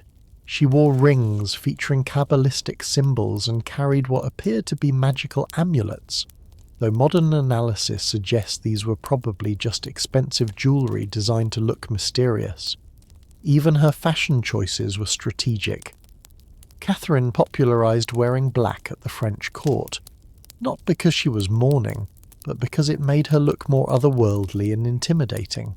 According to fashion historians, she single-handedly created the association between black clothing and supernatural power that persists in popular culture today. Basically, she invented the witch aesthetic for political purposes. Talk about influential personal branding. But here's the most psychologically fascinating aspect of Catherine's strategy. The longer she maintained this supernatural reputation, the more she may have started believing it herself. According to her private letters, analysed by Dr. Nicola Mary Sutherland, Catherine genuinely consulted astrologers before making major decisions and appeared to believe that cosmic forces influenced political events. Was this calculated performance, or had she convinced herself of her own mythology? The answer probably lies somewhere in between. Catherine was smart enough to know the difference between real astrology and political theatre, but she lived the role so completely that the boundaries blurred even for her. The most tragic example of Catherine's supernatural reputation backfiring came with her relationship with her own children. Her son Henry III was so terrified of his mother's alleged powers that he rarely met with her alone. According to the diary of court physician Jean Libault, the king would wear protective amulets when summoned to private audiences with Catherine. Imagine being so feared that your own child is afraid you'll curse him. But Catherine's greatest tragedy was that her supernatural reputation ultimately outlasted her political achievements. When she died in 1589, Catherine had successfully preserved the French monarchy through 3 decades of religious civil war. She had negotiated truces, arranged strategic marriages, and maintained the balance of power that kept France from completely collapsing. According to modern historians like Professor Stuart Carroll, Catherine was arguably one of the most effective rulers in French history. But that's not how she was remembered. Popular culture fixated on the supernatural elements, ignoring the political genius underneath. For centuries, Catherine was portrayed as an evil sorceress, rather than a brilliant strategist who used psychological manipulation to survive in an impossible situation. You know what's really tragic about Catherine's legacy? She proved that sometimes the most effective way for a woman to wield power is to pretend it comes from somewhere inhuman, rather than fighting the stereotype that women couldn't be rational political actors. She embraced the opposite stereotype, that they might be supernaturally dangerous. It worked, but at the cost of her historical reputation and her relationship with her own family. The irony is devastating. Catherine spent her life convincing people she was a witch to hide the fact that she was simply smarter than they were. And for 400 years, historians believed the mythology instead of examining the political genius underneath. But not every royal woman chose psychological manipulation over direct confrontation. Our next queen took the exact opposite approach to survival. Instead of cultivating fear through mystery, she used crystal-clear honesty as her weapon of choice. We're about to encounter Mary, Queen of Scots, who spent 19 years as a political prisoner but never stopped fighting through the most dangerous tool imaginable, the written word. How do you wage war from a prison cell? What happens when your only weapons are pen, paper, and the kind of dangerous charisma that can start revolutions?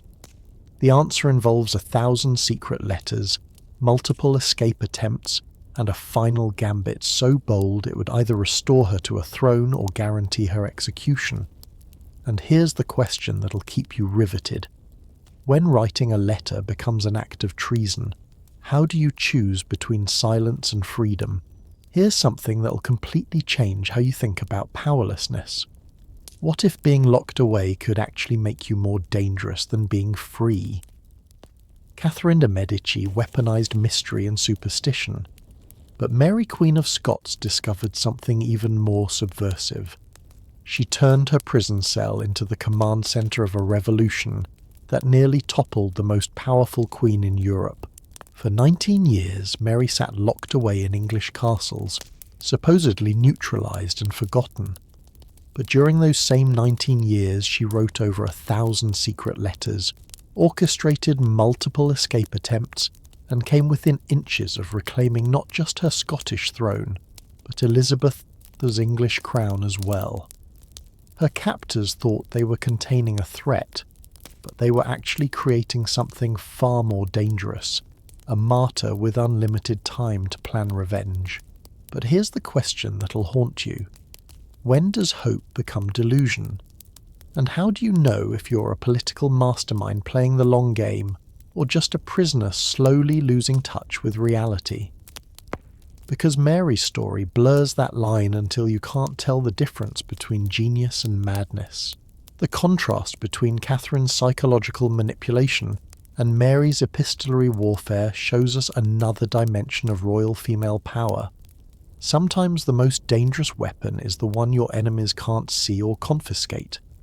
To understand Mary's impossible situation, we need to step back to May 16, 1568, when she fled Scotland and made what seemed like a brilliant tactical decision, seeking sanctuary with her cousin, Elizabeth I of England. According to Dr. John Guy's comprehensive research in Queen of Scots: The True Life of Mary Stuart, Mary believed family loyalty would protect her from the Scottish lords who had forced her to abdicate. She was catastrophically wrong. Elizabeth looked at Mary's arrival and saw something terrifying. A Catholic queen with a legitimate claim to the English throne, backed by half of Europe and standing right inside her borders. According to diplomatic correspondence preserved in the British National Archives, Elizabeth's first instinct was to help Mary reclaim her Scottish crown. Her second instinct was to realise that would create a powerful Catholic neighbour who might someday invade England. So Elizabeth chose a third option that was pure political genius. She would keep Mary as a guest indefinitely.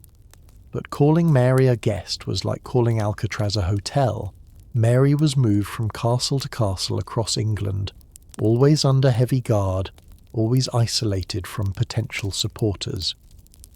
According to Professor Jenny Wormeld's analysis in Mary Queen of Scots: Politics, Passion and a Kingdom Lost, Mary's quarters were comfortable but carefully monitored. Every visitor was screened, every conversation was reported, every piece of mail was intercepted. Elizabeth had created the world's most luxurious prison, but here's where Mary's story becomes a masterclass in psychological resilience. Instead of accepting her situation, Mary looked at her captivity and saw opportunity. She couldn't command armies anymore, but she could command something potentially more powerful: public opinion.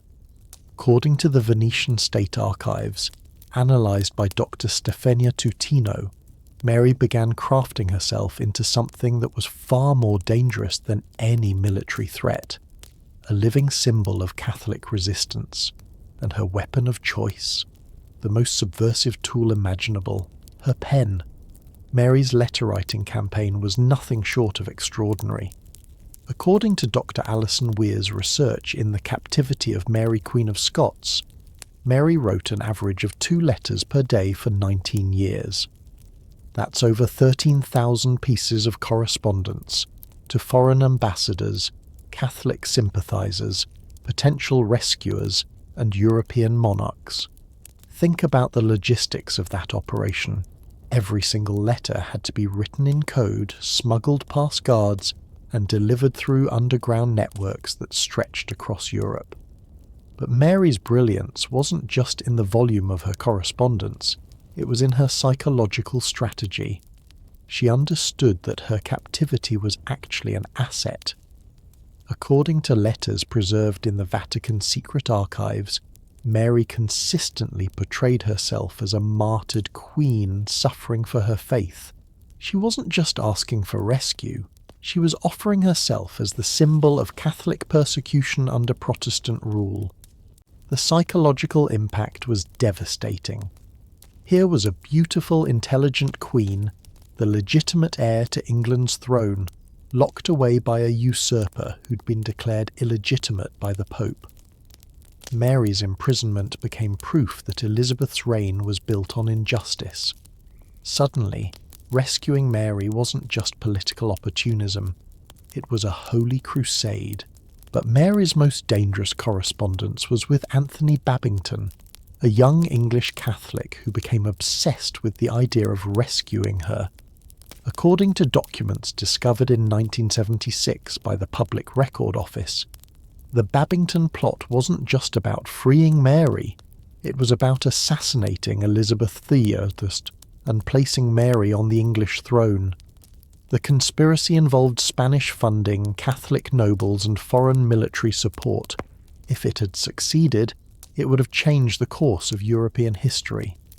But here's where Mary made the fatal mistake that ended everything. She wrote back to Babington. Not just a polite acknowledgement, but a detailed letter discussing the assassination plot and giving what appeared to be her explicit approval. According to Dr. Conyers Reed's analysis in Mr. Secretary Walsingham, Mary's letter included the devastating phrase, "The affairs being thus prepared and forces in readiness both within and without the realm, then shall it be time to set the 6 gentlemen to work." The 6 gentlemen were the assassins assigned to kill Elizabeth. But here's the twist that shows just how sophisticated Elizabethan intelligence had become. The letter was intercepted by Sir Francis Walsingham, Elizabeth's spymaster, who'd been monitoring Mary's correspondence for years. But instead of arresting the conspirators immediately, Walsingham let the plot develop, gathering evidence and identifying every participant. According to intelligence reports preserved in the state papers, Walsingham's agents even helped decode Mary's ciphers, essentially reading her mail in real time. Mary thought she was orchestrating Elizabeth's downfall. In reality, she was walking into the most sophisticated intelligence trap in European history. When the Babington plot was finally exposed in August 1586, the evidence against Mary was overwhelming. According to trial transcripts preserved in the parliamentary archives, Mary's letter explicitly discussing Elizabeth's assassination was presented as Exhibit A. There was no denying her involvement. Her own words condemned her. But even facing execution, Mary displayed the psychological resilience that had sustained her through 19 years of captivity. At her trial, Mary refused to acknowledge the court's authority, declaring that as an anointed queen, she could only be judged by God and her fellow monarchs. According to eyewitness accounts compiled by historian Dr. Sarah Gristwood, Mary conducted herself with such dignity and intelligence that even her prosecutors were impressed. She knew she was going to die, but she was determined to control how that death would be remembered. Mary's execution on February 8, 1587, became the most politically charged event of the 16th century. According to Dr. Ratha Warnicke's research in Mary Queen of Scots, Mary deliberately staged her death to maximise its propaganda value. She wore a crimson petticoat under her black gown. When the outer dress was removed, she appeared to be clothed in the blood of Catholic martyrdom. She carried a crucifix and prayer book, prayed loudly in Latin, and forgave her executioners with royal grace. The psychological impact across Catholic Europe was exactly what Mary had intended. Shock, outrage, and calls for revenge against the heretic queen who had murdered an anointed sovereign. But here's the most haunting aspect of Mary's 19-year imprisonment. Modern historians debate whether Mary was actually planning Elizabeth's assassination or simply engaging in wishful thinking that got out of hand. According to Dr. John Guy's latest research, some of Mary's letters show signs of psychological deterioration, fantasies of rescue that became increasingly disconnected from political reality. Was Mary a master strategist playing a long game, or a prisoner whose hope had gradually transformed into delusion? The answer might be both. What we know for certain is that Mary's captivity and execution achieved something her freedom never could. They made her immortal. Within months of her death, Mary had become a Catholic martyr whose story inspired generations of resistance against Protestant rule. Her 19 years of imprisonment, which was supposed to neutralize her, actually amplified her influence beyond anything she could have achieved as a free queen. Sometimes the most effective rebellion is the one that happens after you're gone. But Mary's blend of political calculation and psychological deterioration brings us to an even more complex figure, a woman whose survival strategy was so psychologically demanding that it literally split her personality in two. We're about to encounter Agrippina the Younger, the ultimate Roman political operator who spent decades playing mother, wife, and kingmaker simultaneously, before discovering that the son she'd manipulated onto the throne had become more dangerous than any enemy she'd ever faced. How do you survive when your greatest political triumph becomes your most deadly threat? What happens when the child you created to secure your power decides that power requires your death? The answer involves poison, paranoia, and a mother-son relationship so toxic it redefined the very concept of family betrayal. Consider this psychological nightmare. You spend decades orchestrating the perfect political masterstroke, sacrificing everything to place your child on the most powerful throne in the world, only to discover that your greatest triumph has created your most dangerous enemy. While Mary, Queen of Scots, transformed her captivity into martyrdom, Agrippina the Younger turned motherhood itself into the deadliest political weapon in Roman history. For 15 years she manipulated emperors, eliminated rivals, and even murdered her own husband to clear her son's path to power. But when 16-year-old Nero finally became emperor, he looked at his brilliant, ruthless mother and made a calculation that would have impressed Machiavelli. The woman who had given him everything was the only person powerful enough to take it all away. So he decided to kill her first. But here's the twist that'll blow your mind. Agrippina had been planning to kill Nero too. Mother and son, trapped in a death spiral of mutual paranoia, each convinced that survival required the other's murder. Who would you bet on? The master manipulator who had toppled emperors, or the teenage psychopath who controlled the Roman legions? The shift from Mary's desperate letters to Agrippina's family murder plot shows us perhaps the darkest truth about power.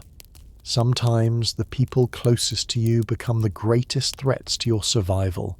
Let's step into the snake pit that was the Roman imperial palace circa 49 CE, where Agrippina had just achieved something unprecedented. She had married her own uncle, Emperor Claudius, becoming the most powerful woman in the known world. According to Tacitus's detailed account in the Annals, this wasn't a love match.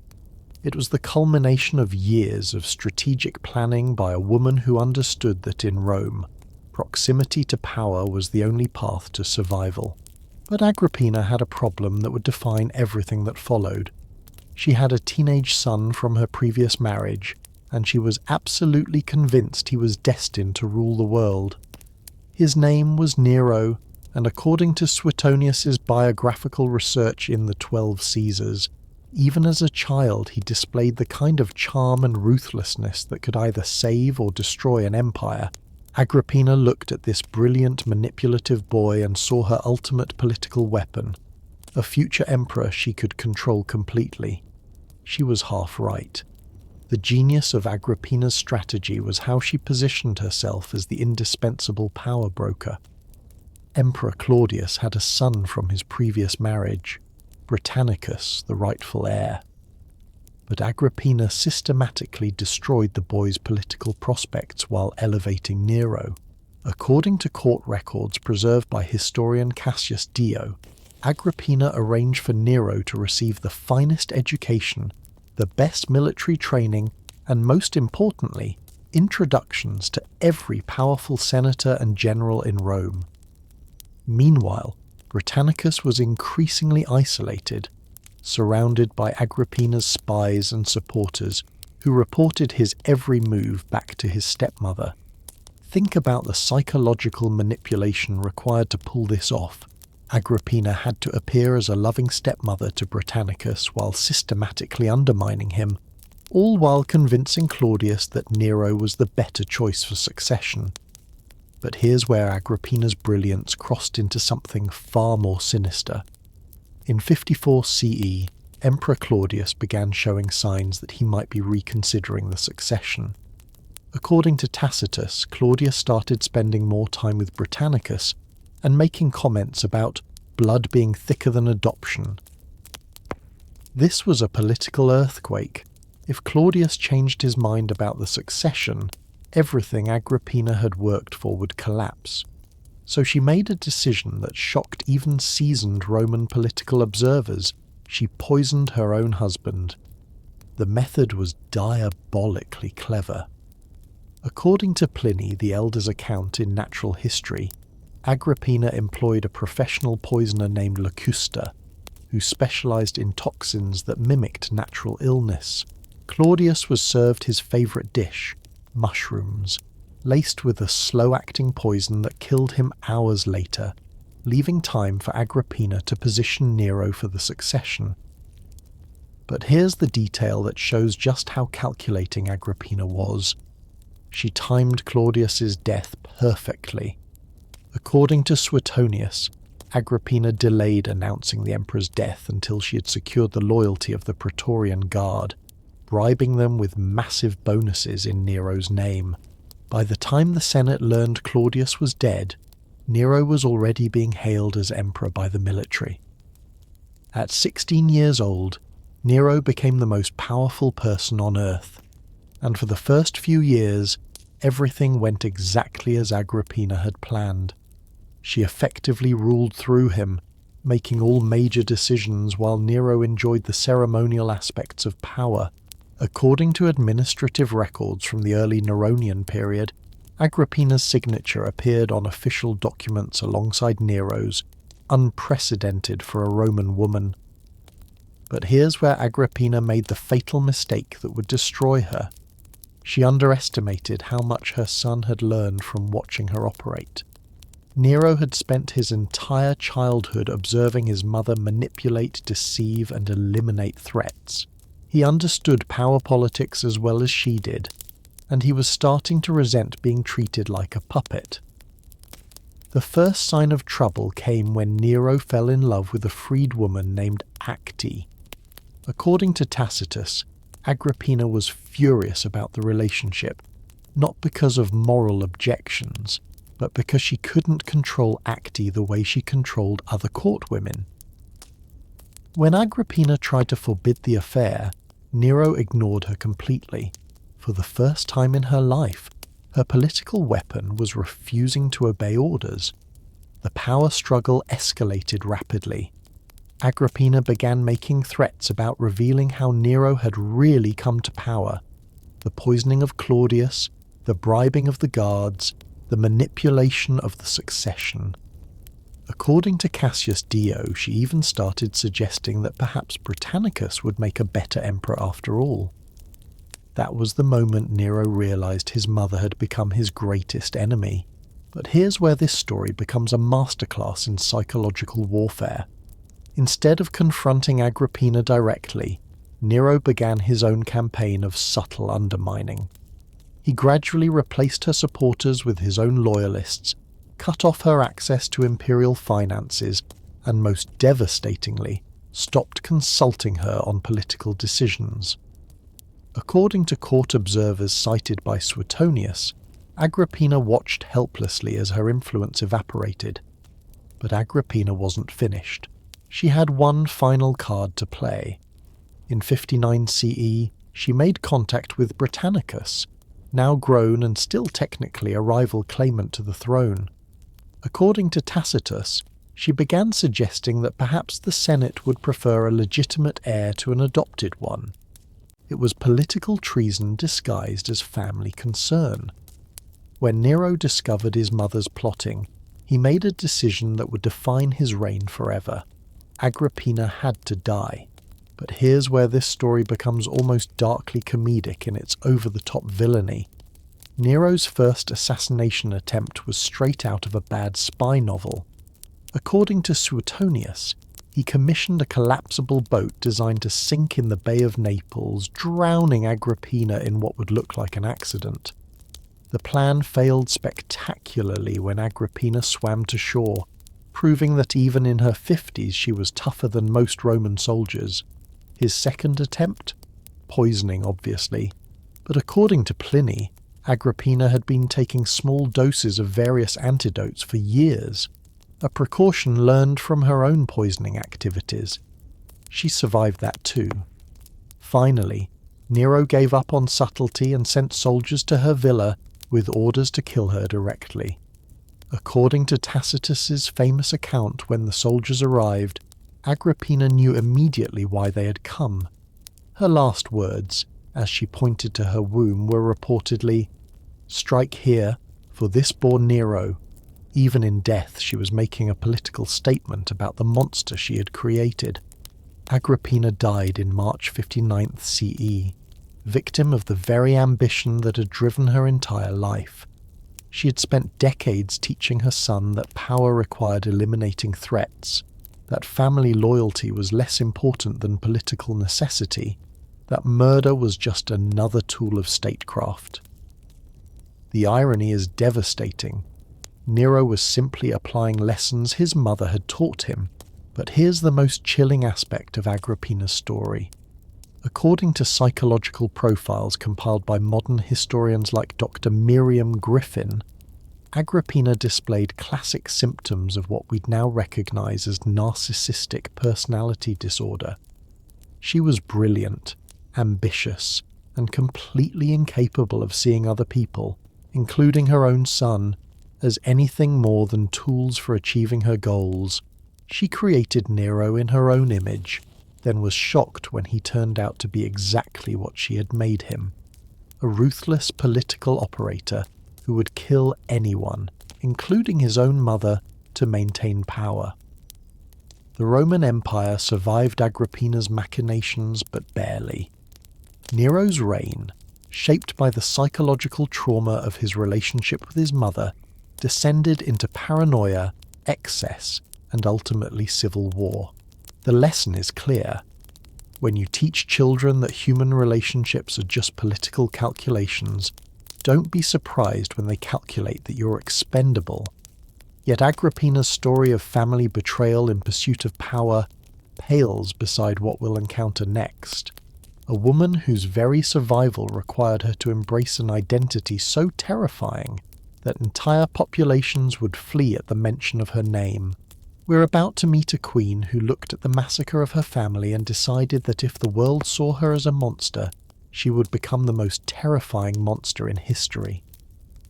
Isabella of France, known as the She-Wolf, turned personal trauma into political vengeance so complete that it would reshape the power structure of medieval Europe. How do you survive when everyone you love has been destroyed? What happens when grief becomes so consuming that revenge transforms into something unrecognizable? The answer involves foreign invasions, public executions, and a transformation so complete that you'll question whether the woman who began this journey and the one who ended it were even the same person. Trauma has an interesting way of revealing who you really are, or perhaps who you're capable of becoming. Where Agrippina's manipulation destroyed her family from within, Isabella of France faced the complete annihilation of everything she loved and made a choice that would echo through centuries.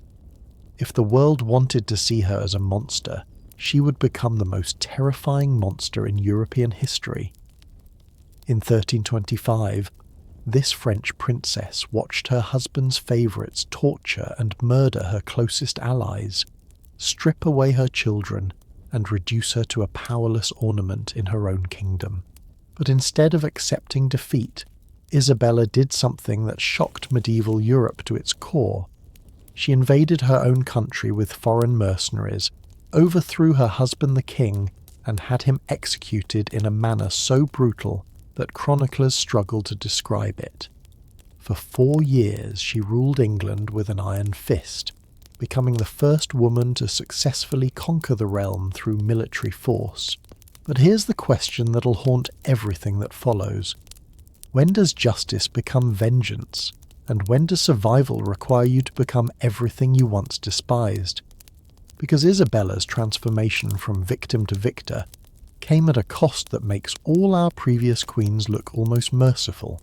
The progression from Agrippina's family destruction to Isabella's national conquest shows us how trauma can either break someone completely or forge them into something far more dangerous than they ever imagined possible. Let's rewind to 1308, when 12-year-old Isabella of France married Edward II of England in what should have been the political alliance of the century. According to Professor Michael Prestwich's research in Edward Tomb, this was meant to end decades of warfare between England and France, with Isabella as the living symbol of peace between two great kingdoms. Instead, she walked into what can only be described as a royal nightmare.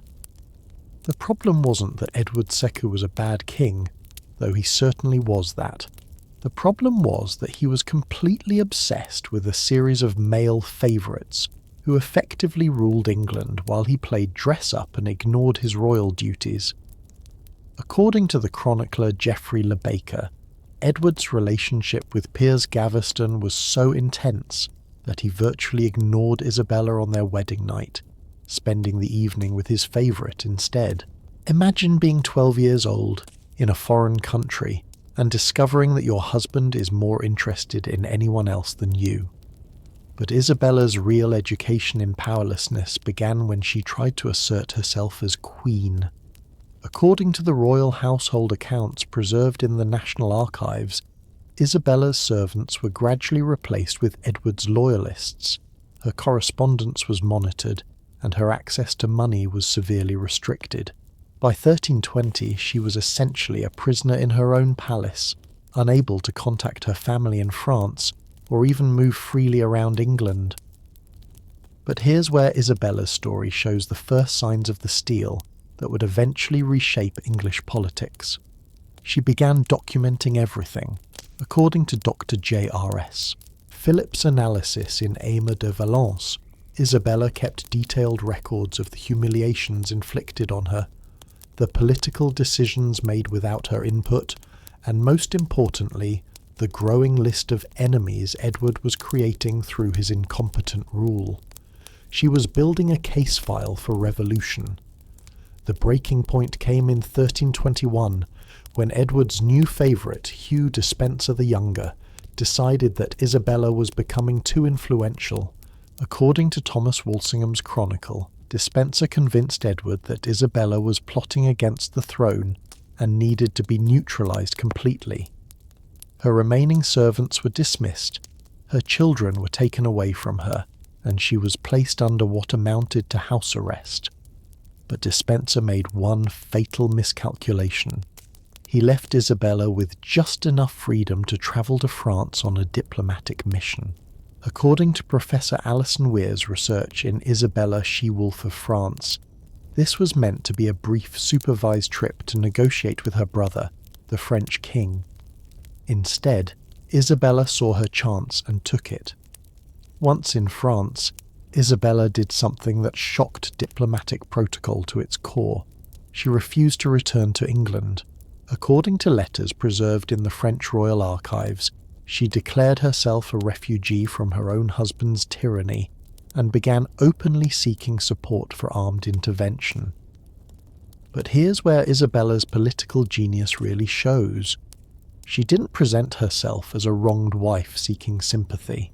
She positioned herself as the legitimate representative of English interests, arguing that Edward II's incompetence was destroying the kingdom and that intervention was necessary to save England from collapse.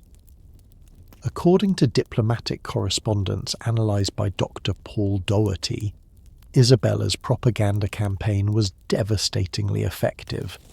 She convinced the French court that Edward II was not just a bad husband, but a threat to European stability. But Isabella needed more than French sympathy. She needed an army, and getting one required a political masterstroke that scandalised medieval Europe. She began a public affair with Roger Mortimer, one of Edward's exiled enemies who had escaped from the Tower of London in a daring prison break. According to chronicler Adam Murimuth, Isabella and Mortimer became lovers openly, flaunting their relationship across European courts as they built support for invasion. Think about the psychological calculation required for that decision.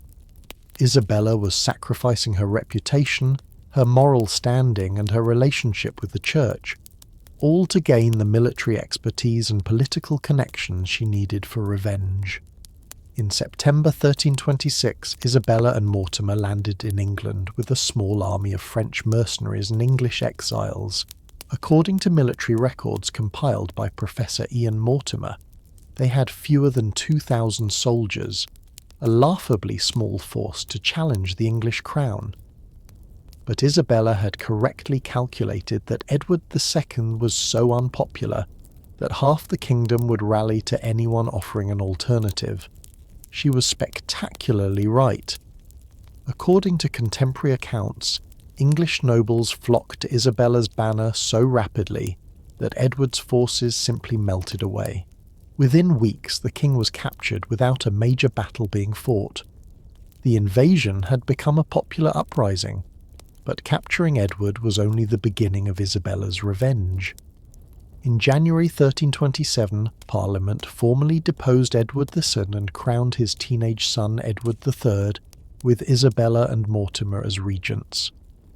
But according to Dr. Catherine Warner's research in Edward's sect, the unconventional king, Isabella wasn't content with mere political victory. Edward had to pay for the years of humiliation he'd inflicted on her. What happened next remains one of the most controversial executions in English history. According to the Lanercost Chronicle, Edward III was murdered in Berkeley Castle in September 1327, allegedly by having a red-hot poker inserted into his rectum, a method chosen to reflect the sexual nature of his relationships with male favourites, while leaving no external marks on the body. The method was so brutal that some historians question whether it actually happened, or was simply propaganda designed to terrify Isabella's remaining enemies. But whether the story is literally true or not, the psychological message was clear. Isabella had become someone who would use the most extreme violence to settle personal scores. For 4 years, Isabella and Mortimer ruled England with ruthless efficiency. According to treasury records from the period, they systematically eliminated Edward's remaining supporters, confiscated vast estates, and enriched themselves on a scale that shocked even medieval observers.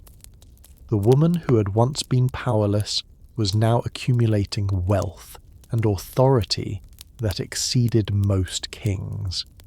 But here's where Isabella's story takes its most tragic turn.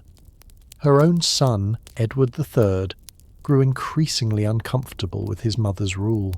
According to court records preserved by Professor Mark Ormrod, by 1330, the teenage king was chafing under the regency and beginning to see Isabella and Mortimer as obstacles to his own authority. The cycle of royal family destruction was about to repeat itself. In October 1330, 18-year-old Edward III staged a coup against his own mother. According to the Brute Chronicle, royal soldiers arrested Mortimer in Isabella's presence, charging him with the murder of Edward II and various treasonous acts. Isabella's reaction, as recorded by contemporary observers, was heartbreaking. "Fair son, have pity on gentle Mortimer." She was begging her own child to spare the life of her lover and political partner. Edward III ignored her completely. Mortimer was executed within weeks. But here's what makes Isabella's downfall so psychologically complex. Instead of executing his mother, Edward III chose a more sophisticated punishment. He stripped her of political power, but allowed her to live in comfortable retirement with a generous pension. According to Dr. Warner's research, Isabella spent the final 28 years of her life at Castle Rising, essentially under luxurious house arrest. She'd become what she once was, a powerless royal woman, dependent on male relatives for survival. The psychological parallels are devastating. Isabella had spent 4 years as the most powerful woman in England, commanding armies and overthrowing kings. But in the end, she was reduced to the same position she'd started in, a female relative whose survival depended entirely on the goodwill of the men around her. Isabella died in 1358, at about 66 years old. According to her will, discovered in the 1970s, she chose to be buried wearing the wedding dress from her marriage to Edward II, the same marriage that had caused her decades of misery. Was this final gesture forgiveness, nostalgia, or one last act of defiance? We'll never know. But Isabella's story forces us to confront an uncomfortable truth about trauma and survival. Sometimes the process of saving yourself requires becoming someone you never intended to be. Isabella started as a victim of political oppression and transformed herself into one of the most effective military leaders of the medieval period. But the psychological cost of that transformation was profound. She lost her moral authority, her family relationships, and ultimately her freedom. Was it worth it? That's the question that haunts Isabella's legacy and connects her to every woman who has ever faced the impossible choice between accepting abuse and becoming someone capable of inflicting it. Yet Isabella's military conquest of her own kingdom seems almost conventional compared to the diplomatic revolution we're about to witness. Our next royal woman discovered that sometimes the most effective way to reshape the world isn't through force, but through the patient accumulation of influence that can outlast any army or empire. We're stepping into the world of Eleanor of Aquitaine, who divorced one king, married another, and spent 8 decades orchestrating the rise and fall of dynasties across Europe. How do you turn marriage into a weapon of international relations? What happens when personal relationships become the foundation of continental politics? The answers involve crusades, rebellions, and diplomatic maneuvering so sophisticated that modern political scientists still study Eleanor's methods as a masterclass in soft power projection. What happens when you realize that the most effective weapon isn't a sword but a marriage certificate? Isabella's military conquest changed England for 4 years, but Eleanor of Aquitaine's diplomatic revolution reshaped European politics for 8 centuries. This was a woman who divorced the King of France, married the King of England, launched 2 crusades, survived imprisonment by her own husband, outlived 9 of her 10 children, and at age 80 was still crossing the Pyrenees in winter to arrange strategic marriages. But here's the part that'll blow your mind. Eleanor didn't accumulate power by breaking the rules. She mastered them so completely that she turned medieval marriage politics into a chess game where she was always 3 moves ahead of everyone else. For over 70 years, Eleanor played European kings against each other like pieces on a board, creating alliances, betraying former friends, and switching sides whenever it served her purposes. But there's a question that haunts her entire legacy. When diplomacy becomes a game of constant betrayal, do you eventually lose track of which side you're really on? And how do you maintain any genuine relationships when every personal connection becomes a political calculation? The evolution from Isabella's explosive revenge to Eleanor's patient manipulation shows us perhaps the most sophisticated approach to royal female power, the slow, methodical accumulation of influence that can outlast any military victory. Let's step into 1137, when 15-year-old Eleanor inherited the Duchy of Aquitaine and instantly became the most eligible woman in Europe. According to Professor Jean Flory's research in Eleanor of Aquitaine, Queen and Rebel, her inheritance included roughly 1/3 of modern France, more territory than the French king himself controlled. But in the 12th century, a woman couldn't hold such vast lands independently. She needed a husband who could provide military protection, and every unmarried king in Europe was lining up for the privilege. Eleanor chose Louis VII of France, and their wedding seemed like the perfect political alliance. But according to contemporary chroniclers like Odo of Douai, the marriage was a psychological disaster from day one. Louis was deeply religious, politically cautious, and apparently had the personality of a medieval accountant. Eleanor was brilliant, ambitious, and had what medieval writers politely called an independent spirit, which was 12th century code for "this woman is absolutely terrifying." But here's where Eleanor's diplomatic genius first emerged. Instead of accepting the traditional role of silent queen, she convinced Louis to let her join the Second Crusade in 1147. According to Professor Jonathan Phillips's analysis in the Second Crusade, Eleanor didn't just tag along, she brought her own army of vassals from Aquitaine and effectively co-commanded the expedition. Think about the psychological audacity required for that move. She was essentially telling the King of France that his military campaign needed her personal involvement to succeed. But the crusade became a complete disaster, and Eleanor's behaviour scandalised medieval Europe. According to the Byzantine chronicler John Kinnamos, Eleanor's relationship with her uncle Raymond of Antioch was so intimate that rumours of an affair spread across the crusading army. Whether the rumours were true or not, they gave Louis VII the perfect excuse to drag Eleanor away from Antioch, literally by force. But here's where the story takes its most psychologically revealing turn. The journey back to France became a marital death march.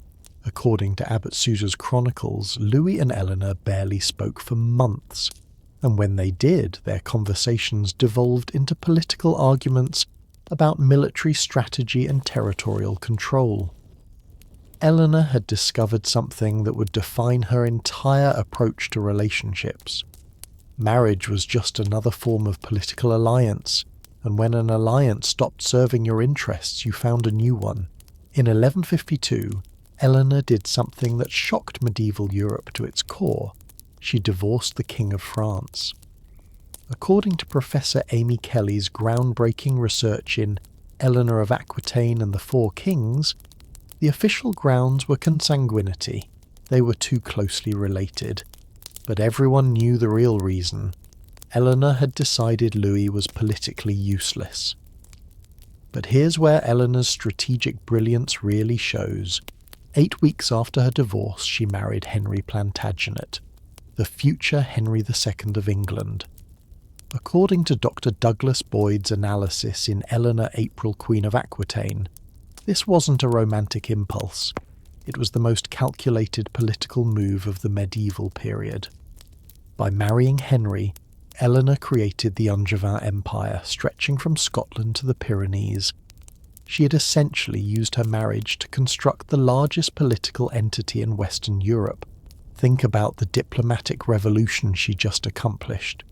Instead of being absorbed into the French royal house, Eleanor had created a rival empire that threatened French supremacy for the next 4 centuries. But managing this vast empire required constant political manoeuvring, and Eleanor proved to be absolutely ruthless in her methods. According to the Chronicle of Richard of Devizes, Eleanor systematically played her sons against each other to maintain her own influence. When Henry, her eldest, became too independent, she supported Richard's rebellion. When Richard seemed too powerful, she backed Geoffrey's claims. When Geoffrey died, she shifted support to John. It was like a medieval game of Survivor, except the contestants were her own children, and the prize was the crown of England. But Eleanor's most audacious political gambit came in 1173, when she orchestrated a family rebellion against her own husband. According to the detailed account by Gerald of Wales, Eleanor convinced 3 of her sons to simultaneously revolt against Henry II, while she coordinated support from the French king, the Holy Roman Emperor, and various English nobles. The plan was to overthrow Henry and redistribute his empire among her sons, with herself as the power behind their thrones. The rebellion failed, and Henry's response was typically medieval. He imprisoned Eleanor for the next 16 years. But here's what makes Eleanor's story so psychologically fascinating. Even in prison, she continued to wield influence. According to Dr. Jane Martindale's research in Eleanor of Aquitaine: The Last Years, Henry regularly consulted Eleanor on major political decisions, recognizing that her diplomatic knowledge was too valuable to ignore. She was simultaneously his greatest enemy and his most trusted advisor.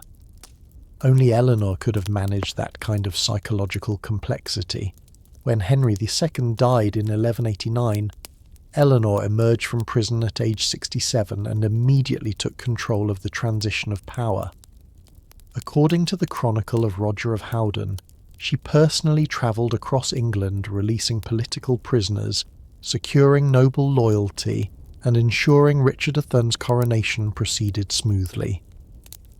After 16 years of captivity, she stepped back into European politics as if she'd never left. But Eleanor's most impressive diplomatic achievement came in her 70s and 80s. When Richard III was captured during the Third Crusade, Eleanor single-handedly orchestrated his ransom and release.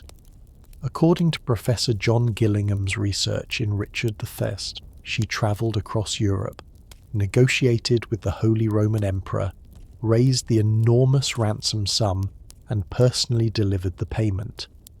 At age 78, she was still outmanoeuvring kings half her age.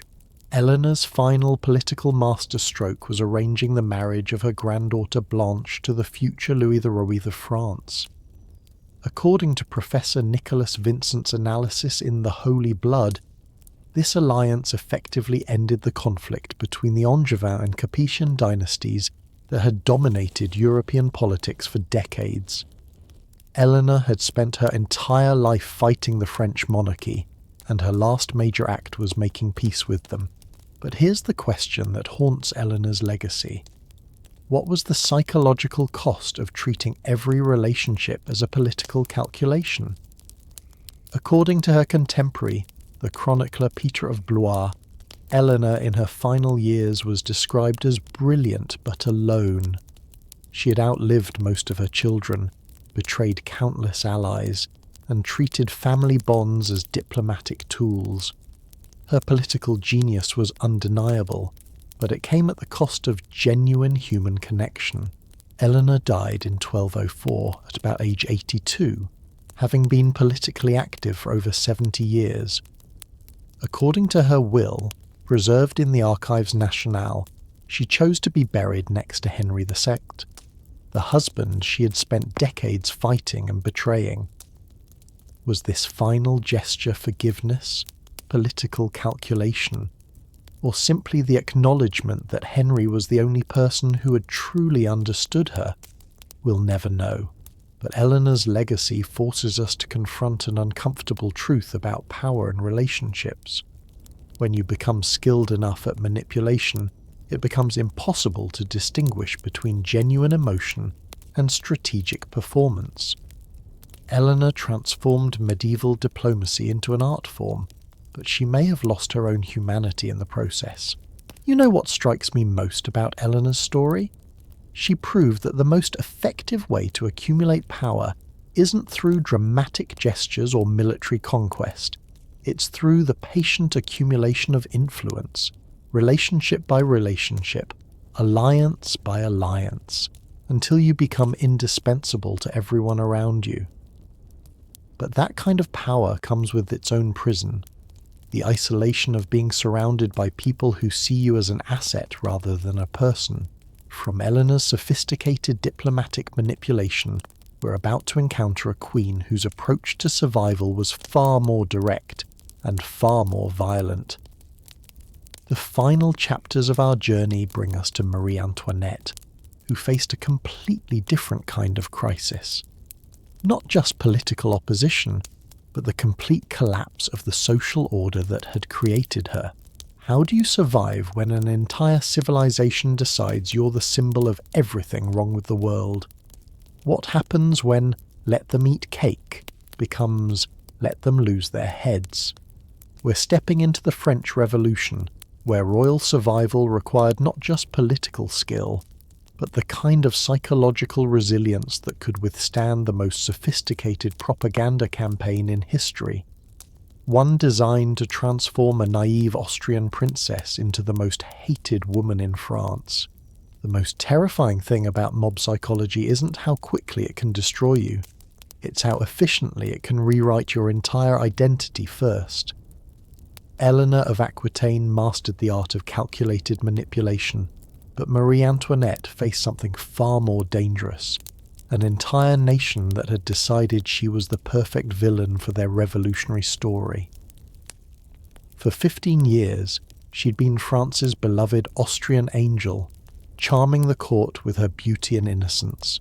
But when economic collapse and political upheaval tore the country apart, that same innocence became evidence of criminal indifference to suffering. The phrase, "let them eat cake," which she almost certainly never said, became more powerful than any actual words she spoke. But here's the psychological nightmare that should terrify anyone living in our social media age. How do you defend yourself against accusations that aren't based on what you actually did, but on what people need you to represent? And what happens when an entire civilization decides that your death will solve problems that have nothing to do with you? Because Marie Antoinette's story isn't really about the French Revolution. It's about what happens when reality becomes less important than the story people need to believe. The journey from Eleanor's strategic betrayals to Marie Antoinette's unwitting symbolism shows us perhaps the cruelest twist of royal female power. Sometimes you become the most hated woman in the world, not because of what you do, but because of what you represent to people who have never met you. Transport yourself to 1770, and we're witnessing what should have been a fairy tale wedding. 14-year-old Marie Antoinette of Austria is marrying the future Louis XVI of France in the most expensive royal ceremony of the 18th century. According to Professor Antonia Fraser's comprehensive research in Marie Antoinette: The Journey, the French people initially adored their new Austrian princess, seeing her as a symbol of peace between their two historically warring nations. The crowds that lined the streets of Versailles literally called her Notre chère Dauphine, our dear princess. She was supposed to be the happy ending to centuries of conflict. But beneath the celebration, political forces were already positioning Marie Antoinette as a scapegoat for problems she had nothing to do with. According to Dr. Simon Sharma's analysis in Citizens, A Chronicle of the French Revolution, anti-Austrian sentiment had been brewing in French politics for decades. When economic troubles began mounting in the 1780s, it became politically convenient to blame France's problems on foreign influence, specifically the foreign queen who supposedly controlled the weak-willed king. But here's where Marie Antoinette's story becomes a masterclass in how public perception can become more powerful than reality. The real Marie Antoinette, according to court records preserved in the Archives Nationales, was actually remarkably politically naive. She spent most of her time on fashion, entertainment, and trying to produce an heir. But the propaganda version of Marie Antoinette was a sophisticated Austrian spy who was bankrupting France to fund her brother's wars. Which version do you think the French people believed? The transformation of public opinion was methodical and devastating. According to Professor Thomas Kaiser's research in Marie Antoinette, Writings on the Body of a Queen, the campaign against Marie Antoinette began with pamphlets that attacked her spending habits. The famous diamond necklace affair of 1785, in which Marie Antoinette was falsely accused of purchasing an outrageously expensive necklace during a time of economic hardship, created a narrative that she was indifferent to French suffering. The irony? Marie Antoinette had actually refused to buy the necklace, saying the money should go to the navy instead.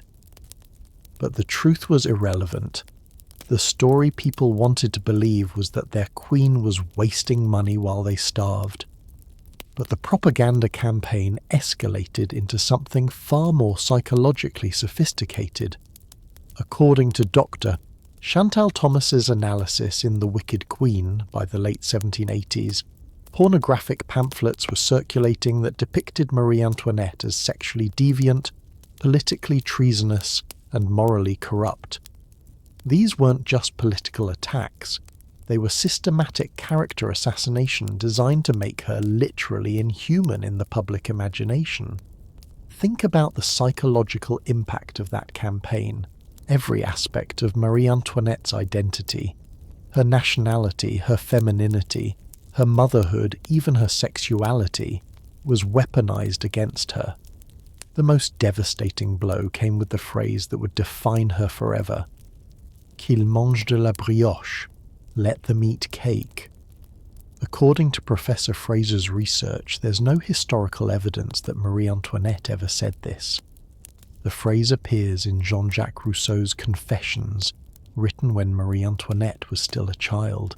But by 1789 it had become so associated with her that most French people believed she had said it while watching peasants starve. It was the perfect soundbite for a revolution that needed a villain more than it needed the truth.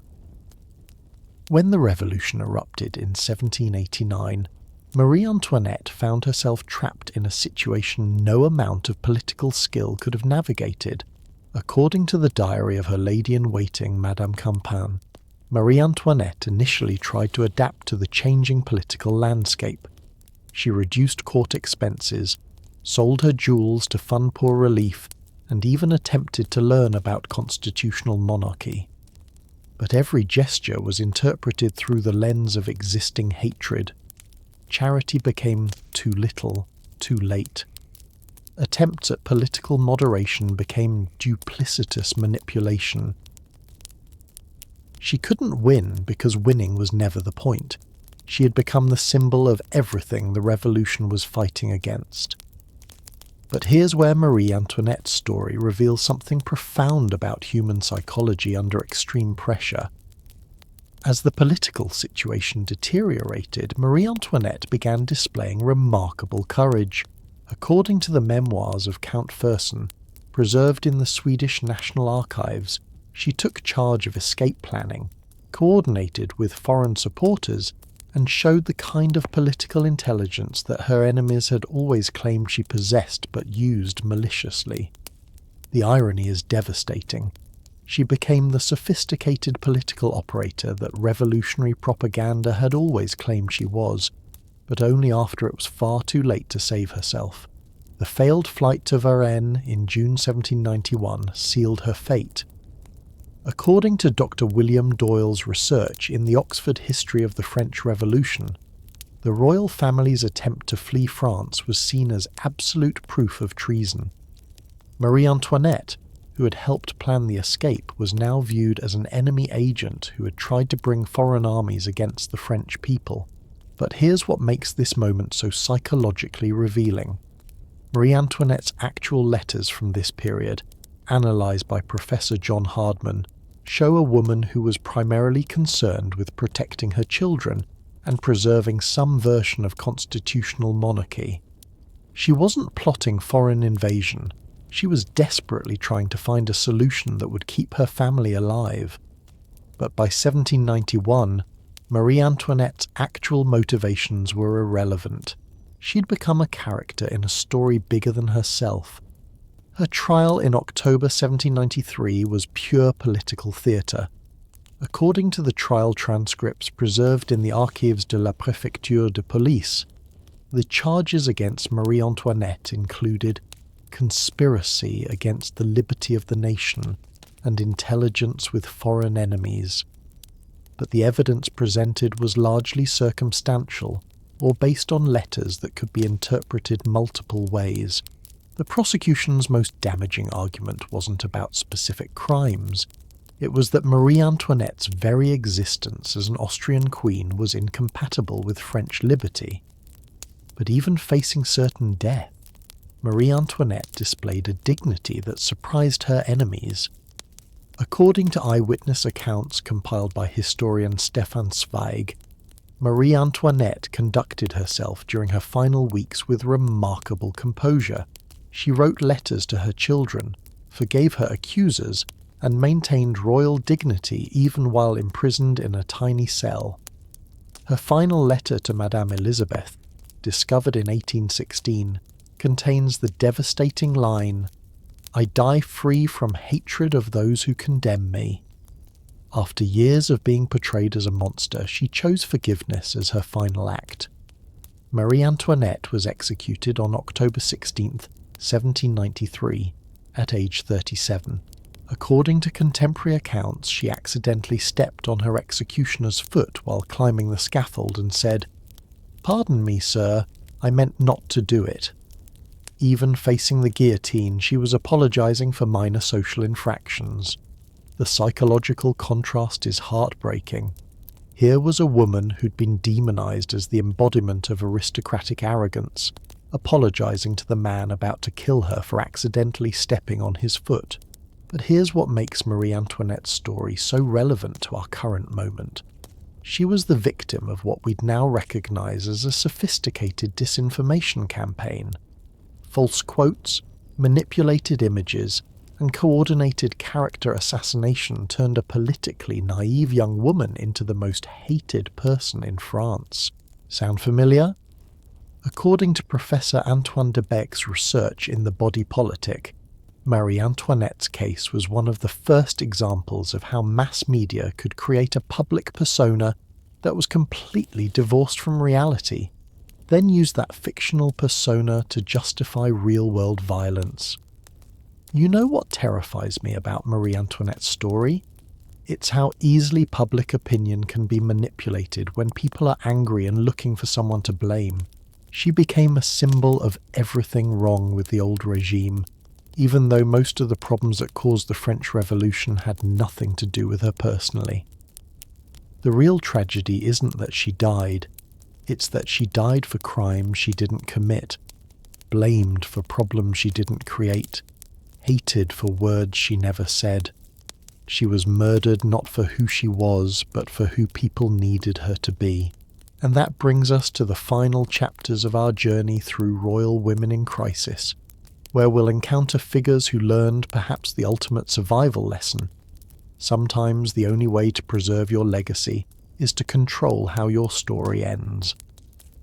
Our exploration concludes with Cleopatra VII, who faced the complete destruction of her kingdom and the end of an entire civilization, and turned her death into the most famous love story in history.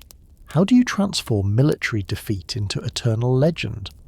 What happens when you realize that immortality might be more valuable than victory? The answers will challenge everything you think you know about power, love, and the stories we tell ourselves about both. Sometimes the greatest victory is accepting that you're going to lose. Marie Antoinette became a victim of forces beyond her control, but Cleopatra VII of Egypt faced an even more impossible situation, the complete annihilation of her civilization, and somehow transformed total defeat into eternal legend. When the Roman legions finally surrounded Alexandria in 30 BCE, Cleopatra looked at the end of 3,000 years of pharaonic rule and made perhaps the most brilliant strategic decision in history. If she couldn't save her kingdom, she would immortalize herself. But here's the twist that'll completely change how you see her story. Everything you think you know about Cleopatra is probably wrong. She wasn't the most beautiful woman in the world. She probably wasn't even that attractive by ancient standards. She didn't seduce Julius Caesar and Mark Antony with exotic sexuality. She conquered them with her mind. So how did a Greek Macedonian intellectual with a prominent nose become history's ultimate symbol of feminine power? And why did she choose to be remembered as a love goddess instead of what she actually was? Possibly the most intelligent ruler of the ancient world. The transition from Marie Antoinette's tragic victimhood to Cleopatra's deliberate myth-making shows us the ultimate evolution of royal female survival. The realization that controlling your story might be more powerful than controlling your fate. Let's shatter some illusions right from the start. The woman we're calling Cleopatra was actually Cleopatra VII Philopator, the last in a dynasty that had ruled Egypt for nearly 3 centuries. According to Professor Joyce Tildesley's groundbreaking research in Cleopatra, last Queen of Egypt, she was ethnically Greek-Macedonian, descended from one of Alexander the Great's generals, and had probably never even seen most of Egypt outside of Alexandria. But here's where the real story gets fascinating, and completely different from every movie you've ever seen. According to Plutarch's contemporary account in Life of Antony, Cleopatra spoke at least 9 languages fluently, was trained in mathematics, philosophy, and rhetoric, and was the first Ptolemaic ruler in 300 years to actually learn Egyptian. She wasn't just a queen, she was a scholar who happened to wear a crown, but she inherited a kingdom that was essentially a Roman puppet state on the verge of complete collapse. By 51 BCE, when 18-year-old Cleopatra became co-ruler with her younger brother Ptolemy the, Egypt was drowning in debt to Roman moneylenders, its military was obsolete, and its political independence was basically fictional. According to Professor Dwayne Roller's analysis in Cleopatra, a biography, Egypt's annual tribute to Rome exceeded the kingdom's entire treasury by a factor of 3. Cleopatra was inheriting a civilization that was already dead. It just hadn't stopped moving yet. But here's where her political genius becomes apparent. Instead of accepting Egypt's subordinate status, Cleopatra made a calculation that was either brilliant or suicidal. She would restore Egypt to greatness by making herself indispensable to Rome's most powerful men. According to administrative papyri discovered at Oxyrhynchus, Cleopatra began systematically studying Roman politics, learning Latin, and developing what can only be described as a master plan for Egyptian independence. She was going to seduce Rome into giving her back her empire, but not with her body, with her mind. The famous meeting with Julius Caesar in 48 BCE reveals the true nature of Cleopatra's strategy. According to Plutarch's detailed account, Cleopatra had herself smuggled into Caesar's presence wrapped in a carpet. But this wasn't some exotic seduction scene. Caesar was a 52-year-old political genius facing a civil war, and Cleopatra was a 21-year-old ruler who needed military backing. According to Professor Mary Hamer's research in Signs of Cleopatra, their initial meeting was a 3-hour political negotiation about trade routes, military alliances, and economic partnerships. The romance came later, and it was secondary to the politics. But here's what makes Cleopatra's approach so psychologically sophisticated.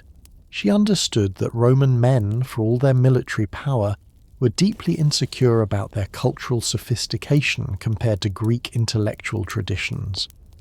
According to Cicero's letters, preserved in his correspondence with Atticus, Roman elites constantly worried that they were seen as barbarians by the educated Greeks. Cleopatra weaponized that insecurity brilliantly. With Caesar, she positioned herself as the living embodiment of Alexander the Great's legacy, a direct connection to the golden age of Greek civilization.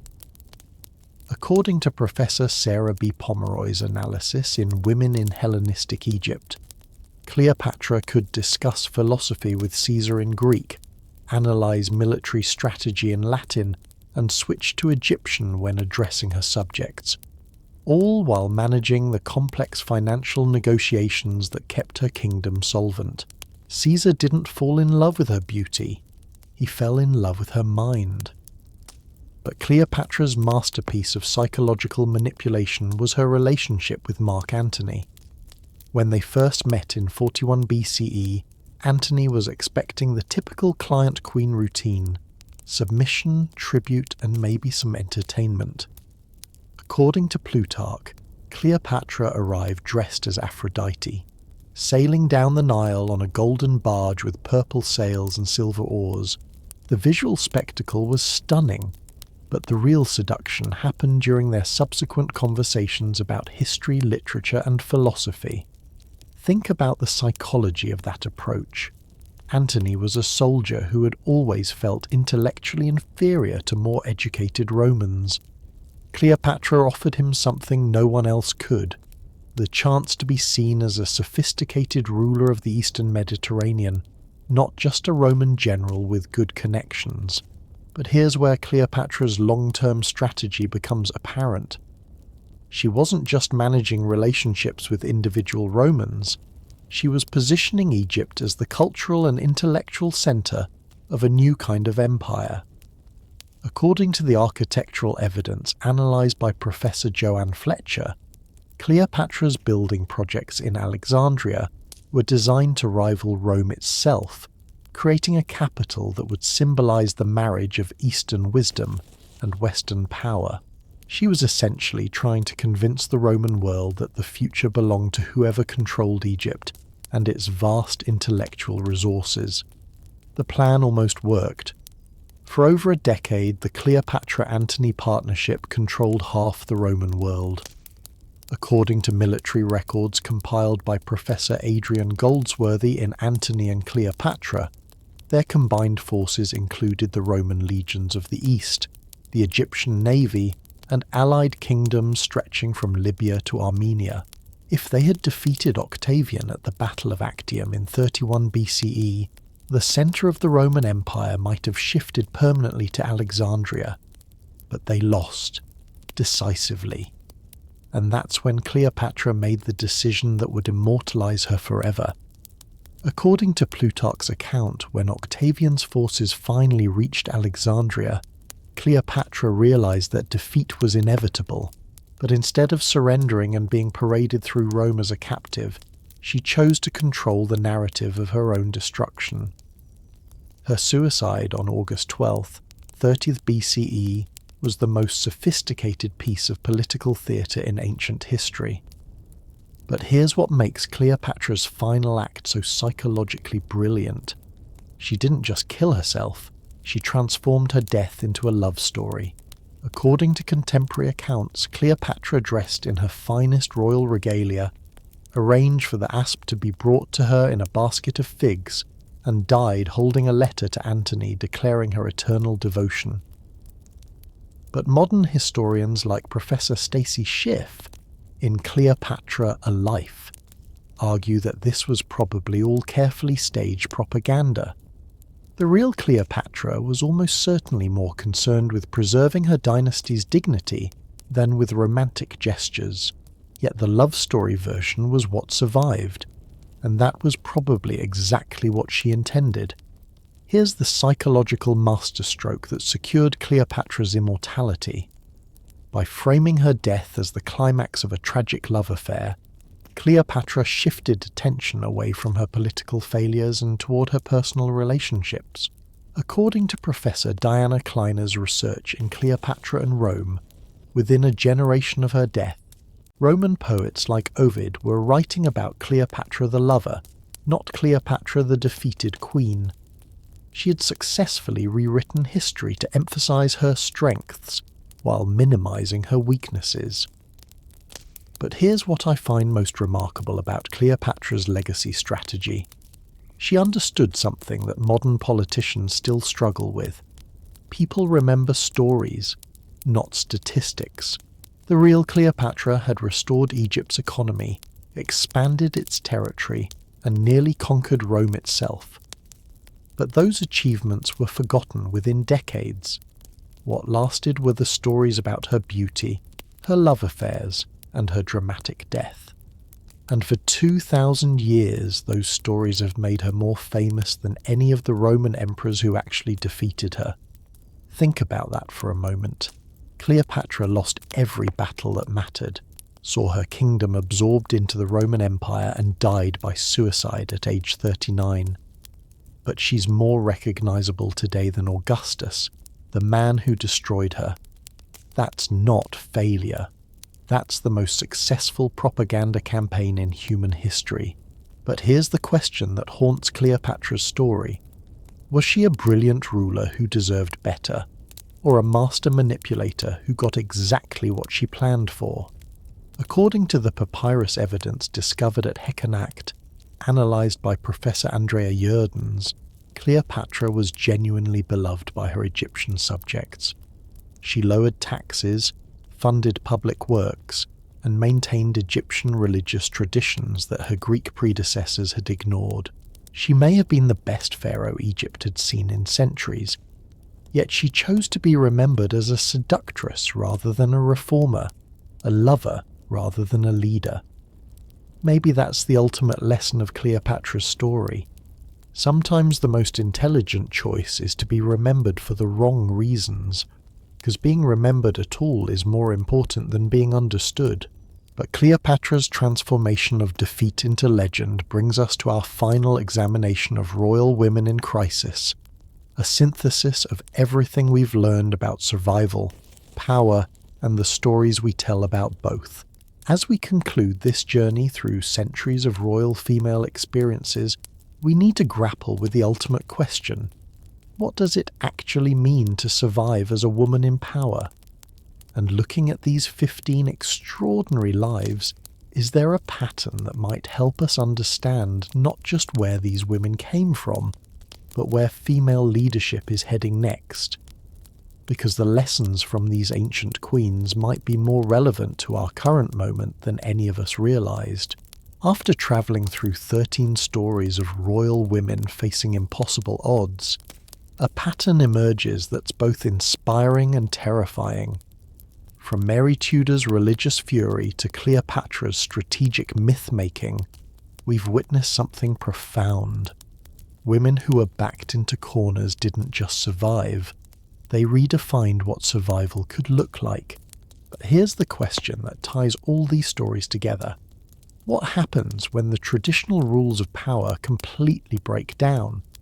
Because that's the moment when these royal women reveal their true genius, not in following established protocols, but in creating entirely new ways to wield influence when everything familiar had been stripped away. But there's a darker pattern here too, one that should make us deeply uncomfortable. Why do so many of these stories end in tragedy, isolation, or Pyrrhic victories? And what does that tell us about the price of female ambition in systems designed to destroy it? Because the lessons these women teach us aren't just about history. They're about the choices facing every woman who dares to seek power in a world that's still struggling to accept her right to have it. Looking back across these 13 remarkable lives, the first thing that strikes you is how modern their struggles feel. Every single one of these women faced what psychologists now recognize as impossible choice scenarios, situations where all available options lead to some form of destruction. Take Mary Tudor's religious persecution, Zetian's infanticide, or Isabella's foreign invasion of her own country. According to Dr. Janet Helms's research in Women and Leadership, these represent classic examples of what happens when systemic oppression forces individuals to choose between different forms of moral compromise. None of these women wanted to become what they became. They were responding to systems that gave them no other viable path to survival. But here's where their stories become genuinely revolutionary. Instead of accepting the limited options presented to them, each found ways to expand the very definition of what was possible. According to Professor Linda Hutchins' analysis in A Theory of Adaptation, this pattern, taking restrictive circumstances and transforming them into creative opportunity, represents one of the most sophisticated forms of human resilience. Hatshepsut didn't just rule as a woman, she redefined what rulership could look like. Elizabeth didn't just stay unmarried, she weaponized celibacy into statecraft. Eleanor of Aquitaine didn't just survive political turmoil, she created a new model of diplomatic power that outlasted empires. But there's a price to this kind of innovation that we need to talk about honestly. According to Dr. Rian Eisler's research in The Chalice and the Blade, women who break systemic barriers often pay what she calls the pioneer tax, psychological, social and physical costs that come from operating outside established norms. Look at the isolation that defined so many of these stories. Elizabeth I died alone, surrounded by courtiers but fundamentally cut off from genuine human connection. Eleanor of Aquitaine was described by contemporaries as brilliant but alone. Catherine de' Medici became so feared that her own children were terrified of her. The pattern is heartbreaking. The more successful these women became at navigating hostile systems, the more isolated they became from normal human relationships. But here's what I find most psychologically fascinating about these stories. According to Dr. Carol Gilligan's groundbreaking research in A Different Voice, women tend to approach moral decision-making through what she calls an ethics of care, prioritizing relationships and mutual responsibility. But every single one of our royal women was forced to adopt what Gilligan terms an ethics of justice, abstract principles and hierarchical thinking traditionally associated with male leadership. Think about Zetian treating her own children as political tools, or Agrippina manipulating family relationships for imperial advantage. These weren't naturally cruel women. They were women who had learned that survival in male-dominated systems required adopting traditionally masculine approaches to power. The tragic irony is that their success often required them to suppress the very qualities that might have made them more effective leaders in different circumstances. But there's another pattern that offers more hope. Several of these women discovered that their supposed weaknesses could become their greatest strengths. Mary, Queen of Scots, turned imprisonment into martyrdom. Marie Antoinette transformed victimization into dignified resistance. Cleopatra converted military defeat into eternal legend. According to Professor Bell Hooks's analysis in All About Love, this represents a form of what she calls transformative resistance, the ability to find power within powerlessness by reframing the narrative itself. Modern neuroscience research by Dr. Lisa Feldman Barrett supports this. Her studies in how emotions are made show that humans have remarkable capacity to construct meaning from difficult experiences, but only when they feel some degree of agency in that construction process. These royal women intuited something that modern psychology is only now confirming. The stories we tell about our experiences can be more powerful than the experiences themselves. But here's where these historical lessons become urgently relevant to our current moment. According to the Pew Research Center's 2023 study on global leadership, women still hold only 23% of senior government positions worldwide, despite representing 50% of the population. The barriers these royal women faced, systemic exclusion, impossible moral choices, isolation from support networks, haven't disappeared. They've just evolved. Think about modern female leaders who are criticized for being too ambitious or not warm enough. Think about the impossible balance between competence and likability that still defines female political careers.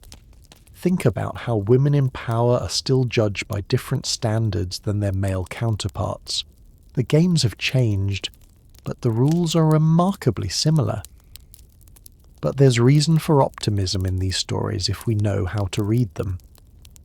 According to Dr. Catalyst's research in Women in Leadership, the most effective modern female leaders tend to exhibit what they call adaptive resilience, the ability to maintain core values while flexibly adjusting strategies based on circumstances. Sound familiar? That's exactly what Elizabeth did with her celibacy strategy, what Eleanor did with her diplomatic marriages, what Cleopatra did with her intellectual seduction campaigns.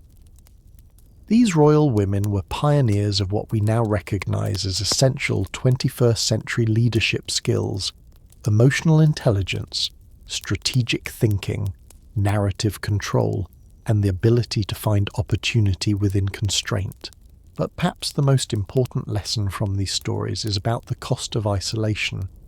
According to Dr. Brené Brown's research in Dare to Lead, the most common failure mode for women in power is what she calls armoured leadership, protecting yourself so thoroughly from vulnerability that you lose the ability to connect authentically with others. Look at how many of our royal women fell into this trap. The very strategies that helped them survive also prevented them from experiencing the relationships that make survival worthwhile.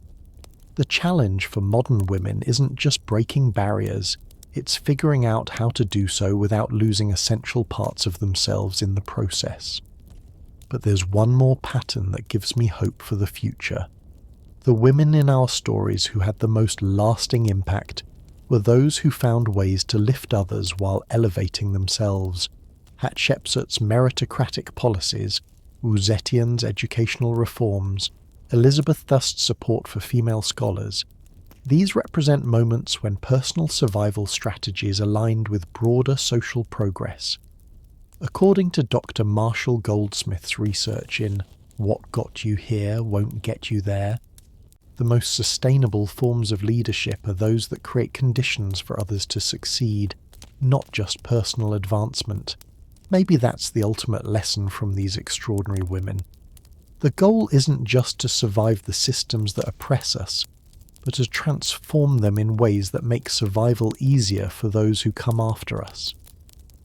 As we prepare to close this journey through royal women in crisis, I'm struck by how relevant their struggles remain. They faced impossible choices, paid enormous personal costs, and often achieved Pyrrhic victories. But they also expanded our understanding of what female leadership could look like, even when that leadership came at devastating personal cost. Their stories force us to grapple with uncomfortable questions. How much should anyone have to sacrifice for power? Is it possible to change systems from within without being changed by them? And what do we owe to the women who blazed these trails, often destroying themselves in the process? But there's one final story that brings all these themes together, a reflection on what these women's legacies mean for the choices facing us right now.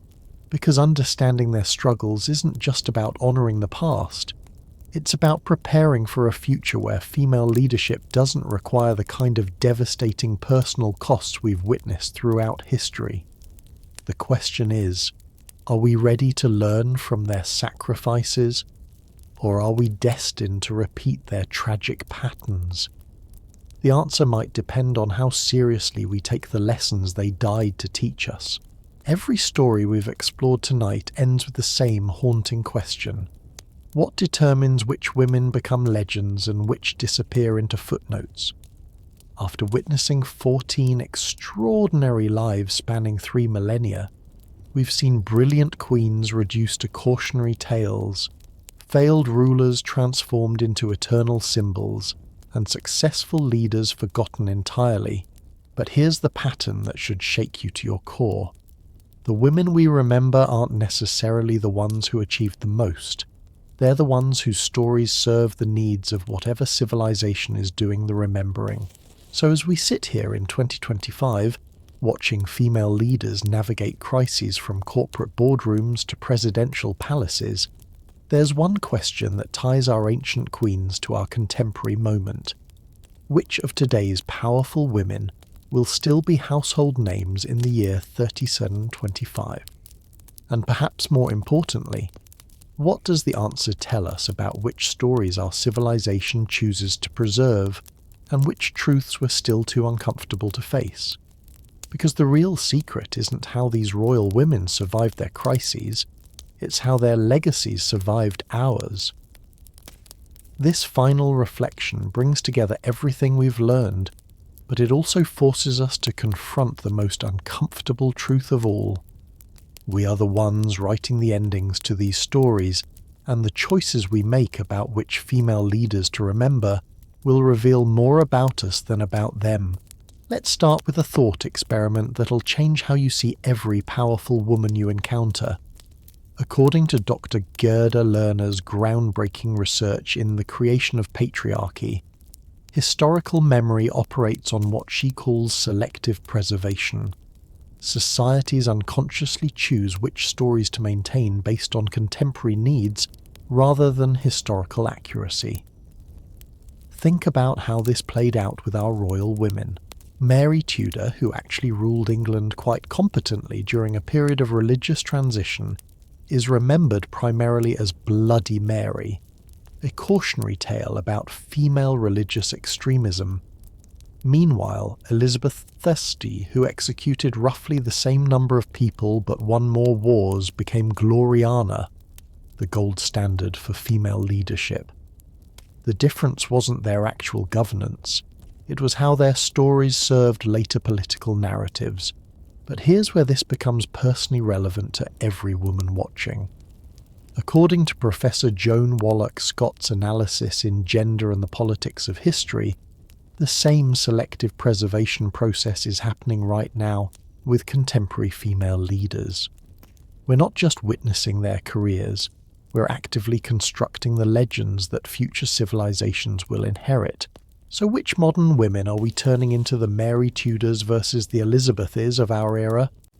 Let's examine some fascinating parallels that reveal how this process works. Angela Merkel served as German Chancellor for 16 years, navigating the 2008 financial crisis, the European refugee crisis, and the COVID-19 pandemic with remarkable stability. According to Dr. Joyce Marie Musharben's research in Becoming Madam Chancellor, Merkel's leadership style emphasized consensus building, scientific expertise, and long-term strategic thinking. But how is she being remembered?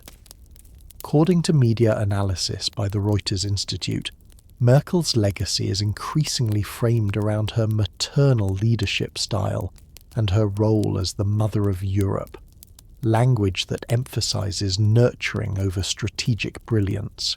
Sound familiar?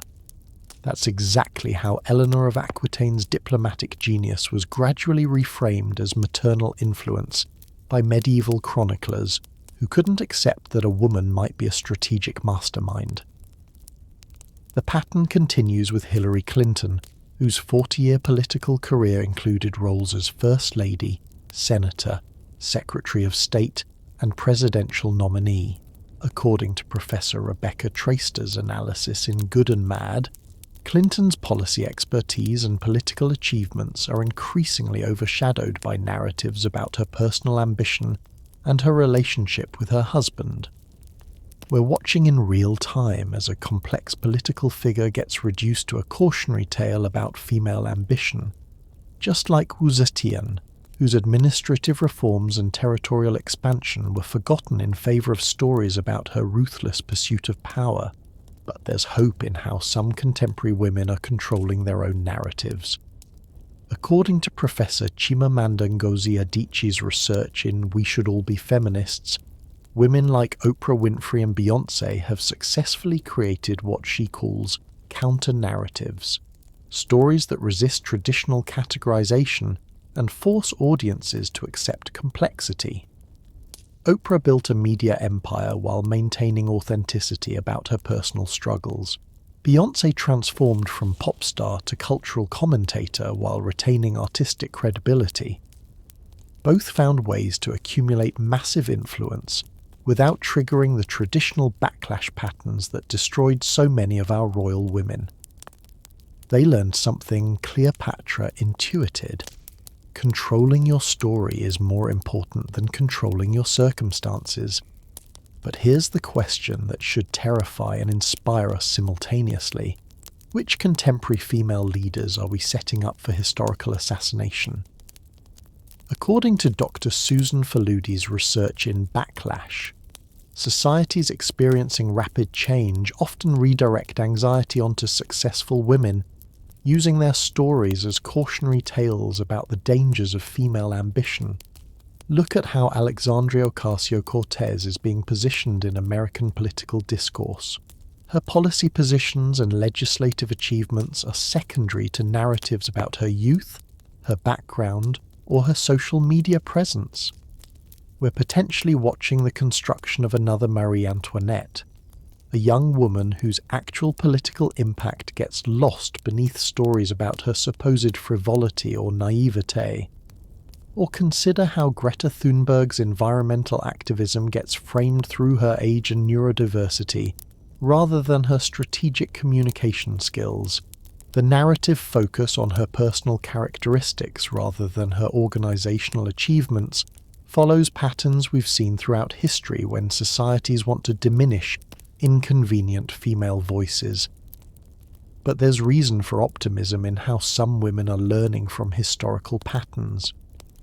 According to Professor Bell Hooks's analysis in feminist theory, the most successful contemporary female leaders are those who explicitly acknowledge and subvert traditional narrative traps.